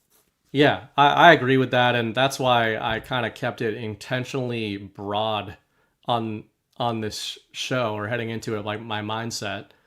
even with the AI stuff, because I mean, that holistic word I really like, just in terms of applying it philosophically to what I hope and really do kind of think it. I guess another way of putting it, to your point, the way you sum that up, it might address some of our frustrations too. I think that's what's kind of interesting about that holistic risk management approach or philosophy. If we get away from the idea of strict mechanistic patriot plans, maybe those were in place at a certain point, and it feels like maybe the further we get out on the time curve, the risk curve, you might say, in investing, the less mechanistic it is becoming, which would be in keeping with Trump's promise to return power back to the people, right? I think that it's naive to think that there's going to be like a press conference where Trump is like, remember how I said that in January 2017? Well, here it is. This is the final day. Like, you're free, you're sovereign again. Like, none of us thinks that's going to happen, right? But do we sometimes in this community get a little bit like, whether you're a Q person, a Devo person, a just Trump person, do you sometimes find yourself getting a little bit roped into that of being like, when's it going to happen? When's what going to happen? When are you going to be a sovereign American again? When is the golden age going to start? When is justice and accountability going to be here? Like, well, what are you talking about? If you're talking about this specific person, they saw justice. If you're talking about, what about a Bitcoin maximalist who thought Bitcoin was part of the plan and went all in on it in 2015? Well, they're in the golden age. Yeah. They're well into the golden age. The golden age started for them 10 years ago.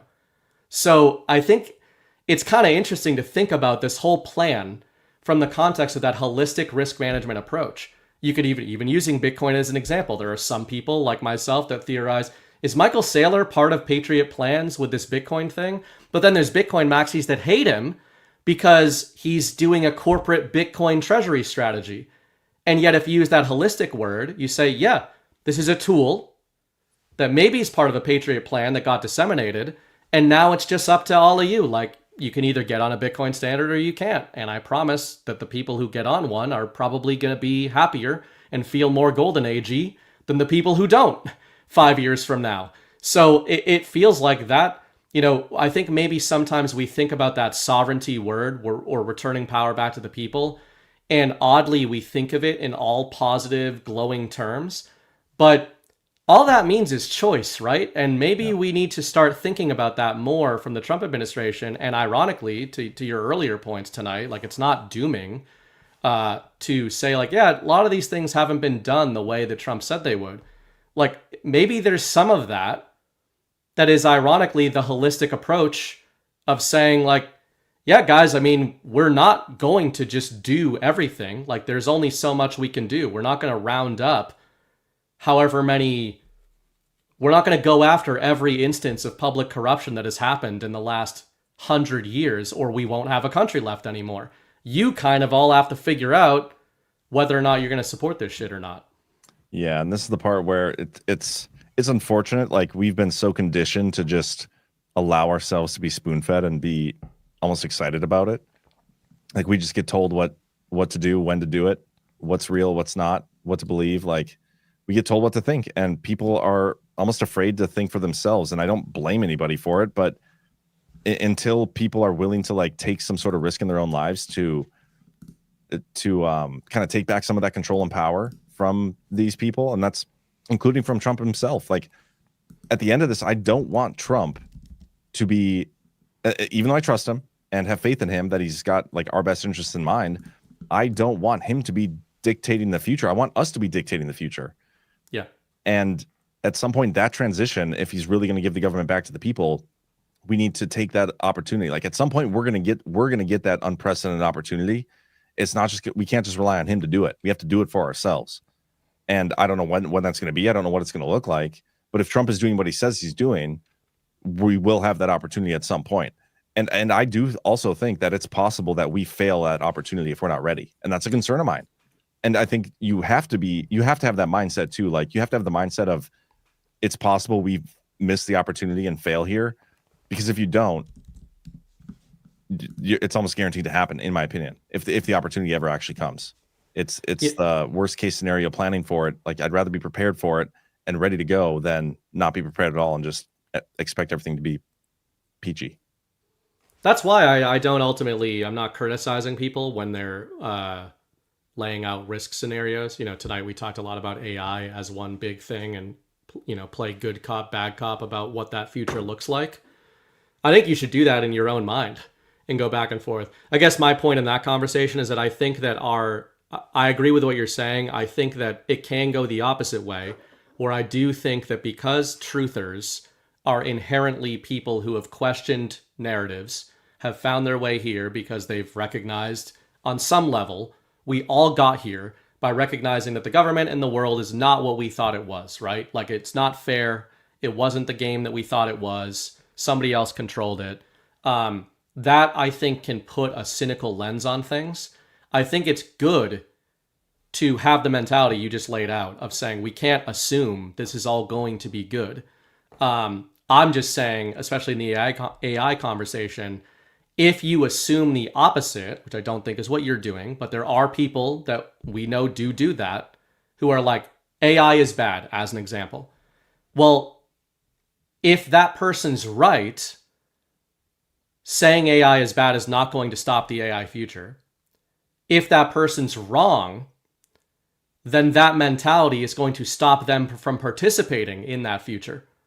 So it's almost like you are losing in either scenario there if you stop there.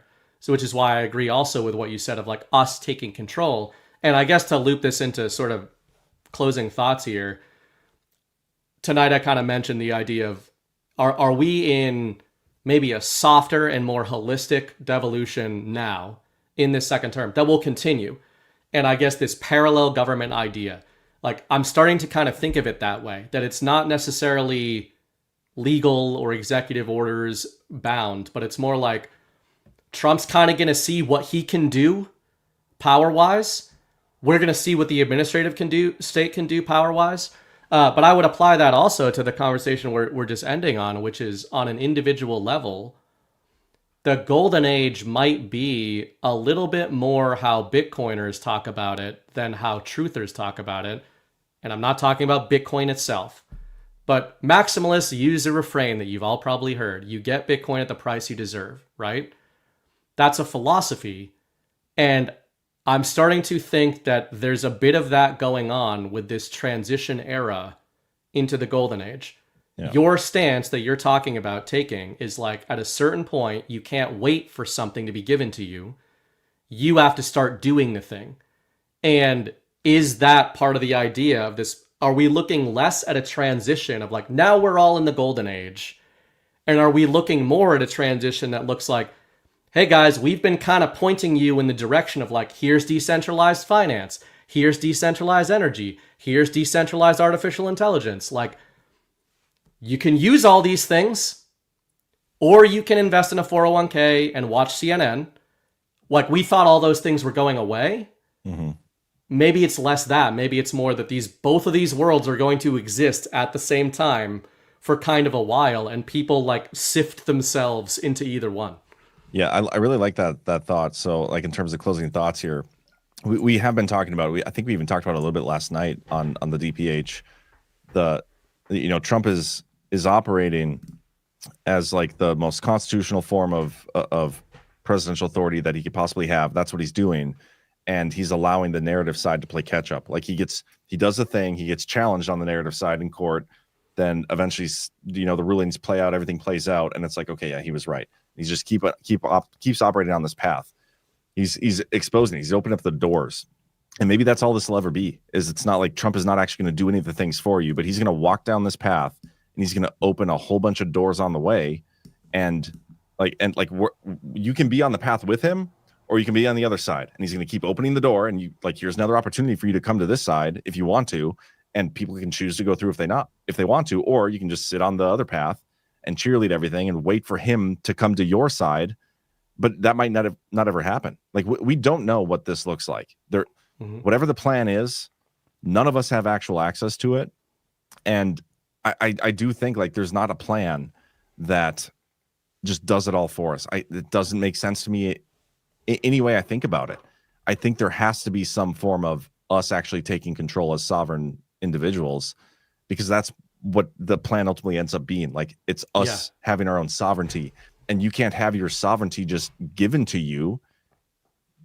By definition, you take it, you have it, you earn it, you use it.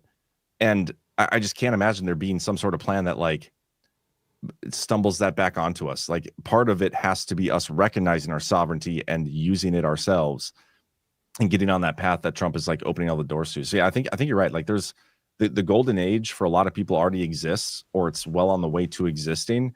And it's kind of up to you if you want to take part in that or stay in the on the dark side. You know what I mean? And unfortunately, I think a lot of people, even if they don't want to, they want the golden age stuff. They just don't realize the step to get there is just like freaking just step over there. Just get on board. Like, you can do it too if you want to. Nobody's going to hand it to you. Nobody's going to pull you on board. You have to take the step. Yeah, well said, man. And I think it's funny because a lot of us, I think, can see micro versions of that. Like, we've all taken risks. You took big risks in starting this whole thing. We all continue to take risks every time we do, like financial risks. I mean, but there can be rewards too. I'm not saying it's all negative, but there's friction to making any of these moves. You could be talking about podcasting about truth topics. You could be talking about buying Bitcoin. Maybe you don't trust in it. Maybe you don't get it. You haven't put the work in. You don't believe in it. Fine. Like, then stay on the other side, as you just said. You might end up being right at the end of this, but it does feel like there's this kind of this forking happening. And I guess maybe it is more practical to me. Like, it makes more sense that if you talk about this a lot, if you spend some time in Normieville and you do talk to normies, even people who are not never Trumpers, they are not talking about the stuff this audience is talking about. And there's not this magical moment where they're going to be. I think that's, instead of looking at that as a negative thing, we can look at it more of like, yeah, the choice to know will be yours from the Q drops. Like, maybe that was way more literal than any of us who were originally reading those drops were thinking. It's like, they told you that the choice was going to be yours. We just assumed everybody was going to make it. And maybe that's not how it looks. Yeah. And what that tells you, there is a choice. Like, there is a step that there's something you have to do to get the thing that you want at the end of it. Mm-hmm. And I think so many people, even in our like community, miss that. And even myself, like, I've missed that along the way too. You know, none of us are perfect. None of us know or claim to know what the end game looks like. But if there's an end game, it's going to be up to us to actually like get us there. You're going to have to get yourself there. Nobody can do it for you. Which is why we really like the GARTs. So badlandsmedia.tv/events. Go to the next GART. Look for your local meetups. There's a bunch of them on the calendar there. I saw all through October and November. I would if I could drive my car right now. But firefighters are a bunch of queers, as they said in The Departed. I got a couple rants here I can just grab. Rocky Topologist, someone asked me, what's GART like? Me, imagine the founders hanging out talking before writing anything down. That No Treason show is a fine example of that. Thank you. It's pretty cool. Rant, and that was a good show. I would encourage you guys to check it out. John Drake is brilliant. So it's kind of interesting even to think about the founding of, like, now that it all happened and we know largely how it happened, we're like, oh, there was a plan to create the United States. Well, yeah, but like a lot of stuff went on that wasn't part of the plan, but the founders just kept moving it in that direction. Tom Terrific, $50. Been busy lately with a new grandchild and all. Here is something for the cause. Thank you and congrats on the grandchild. My kid at 9 months old started crawling up the stairs today. And I was told that is kind of early. So he is shockingly doing some crazy shit. That's cool. But maybe it's normal. I don't know. Julie, Alberta, the city will drag out a lawsuit to wear you down. My niece was hit by a fire truck and it took 10 years to settle. Well, this was a fenda benda. So hopefully it's not that and they were not on a call, but we'll see. Harry Vetch, I watched the No Treason podcast before this. It was great. All Badlands shows get me thinking, but that one really did. Though I still believe in the Constitution until something better is created. Yeah, check that out, guys. DVR, No Treason podcast. James Clayton, Bill Gates didn't create anything. I was in the industry when personal computers came out. His mom got IBM to use their DOS system. Paul Allen was the brains behind it. That might be true. I'm just saying that also might be a cover within a cover of like who really created this stuff. We have no idea. Yeah. Old School 69, AI has been developed, used, and under their control for at least 20 years. Speculatively, and what we have pales in comparison. The only hope we have is to find a way to keep it from controlling us. And Tamarack Flats. Great show. See you in Florida. Did I have a boost? I think I did. Oh yeah, man. Looking forward to seeing you in Florida as well. Looking forward to seeing you all in Florida. All right, guys. That's all I got. John, thanks for joining. We'll Thank release you. you. Do whatever it is you do on Sunday nights in North Dakota. I go to bed. So I got my kids tomorrow. I got my show, and then I gotta get my kids. So fine. I suppose I'll see you Wednesday night. Otherwise, everybody, as I always say, well, I'm going to outro with the intro. The war is a story. The story is a war. Act accordingly.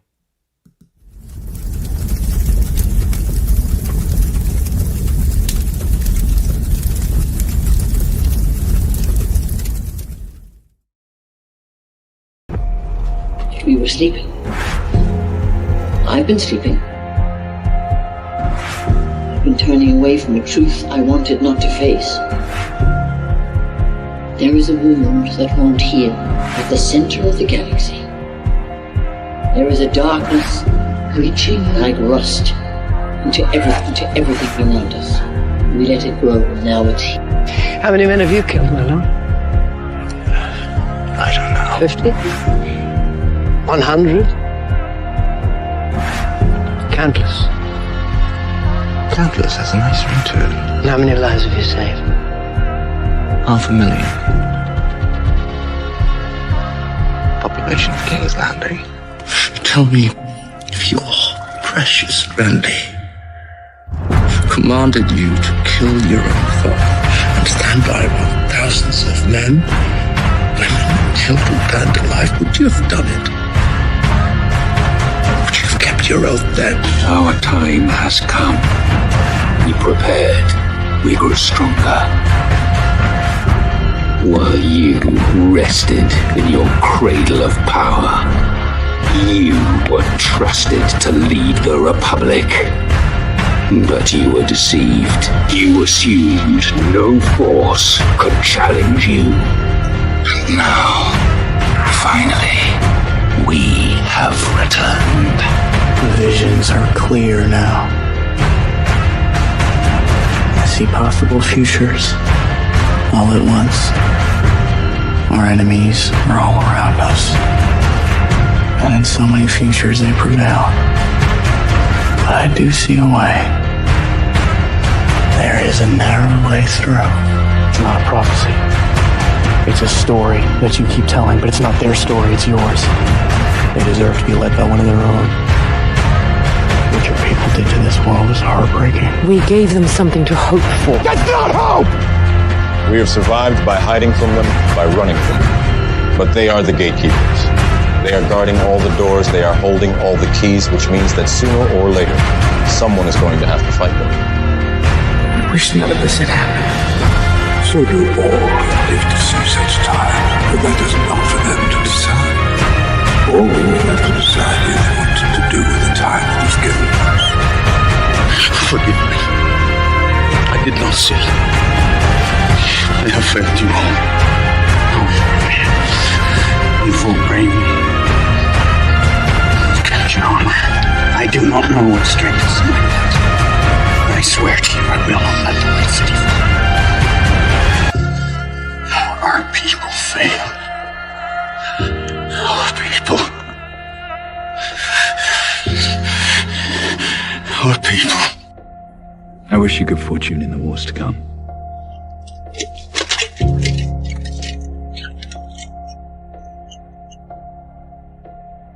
And now it begins.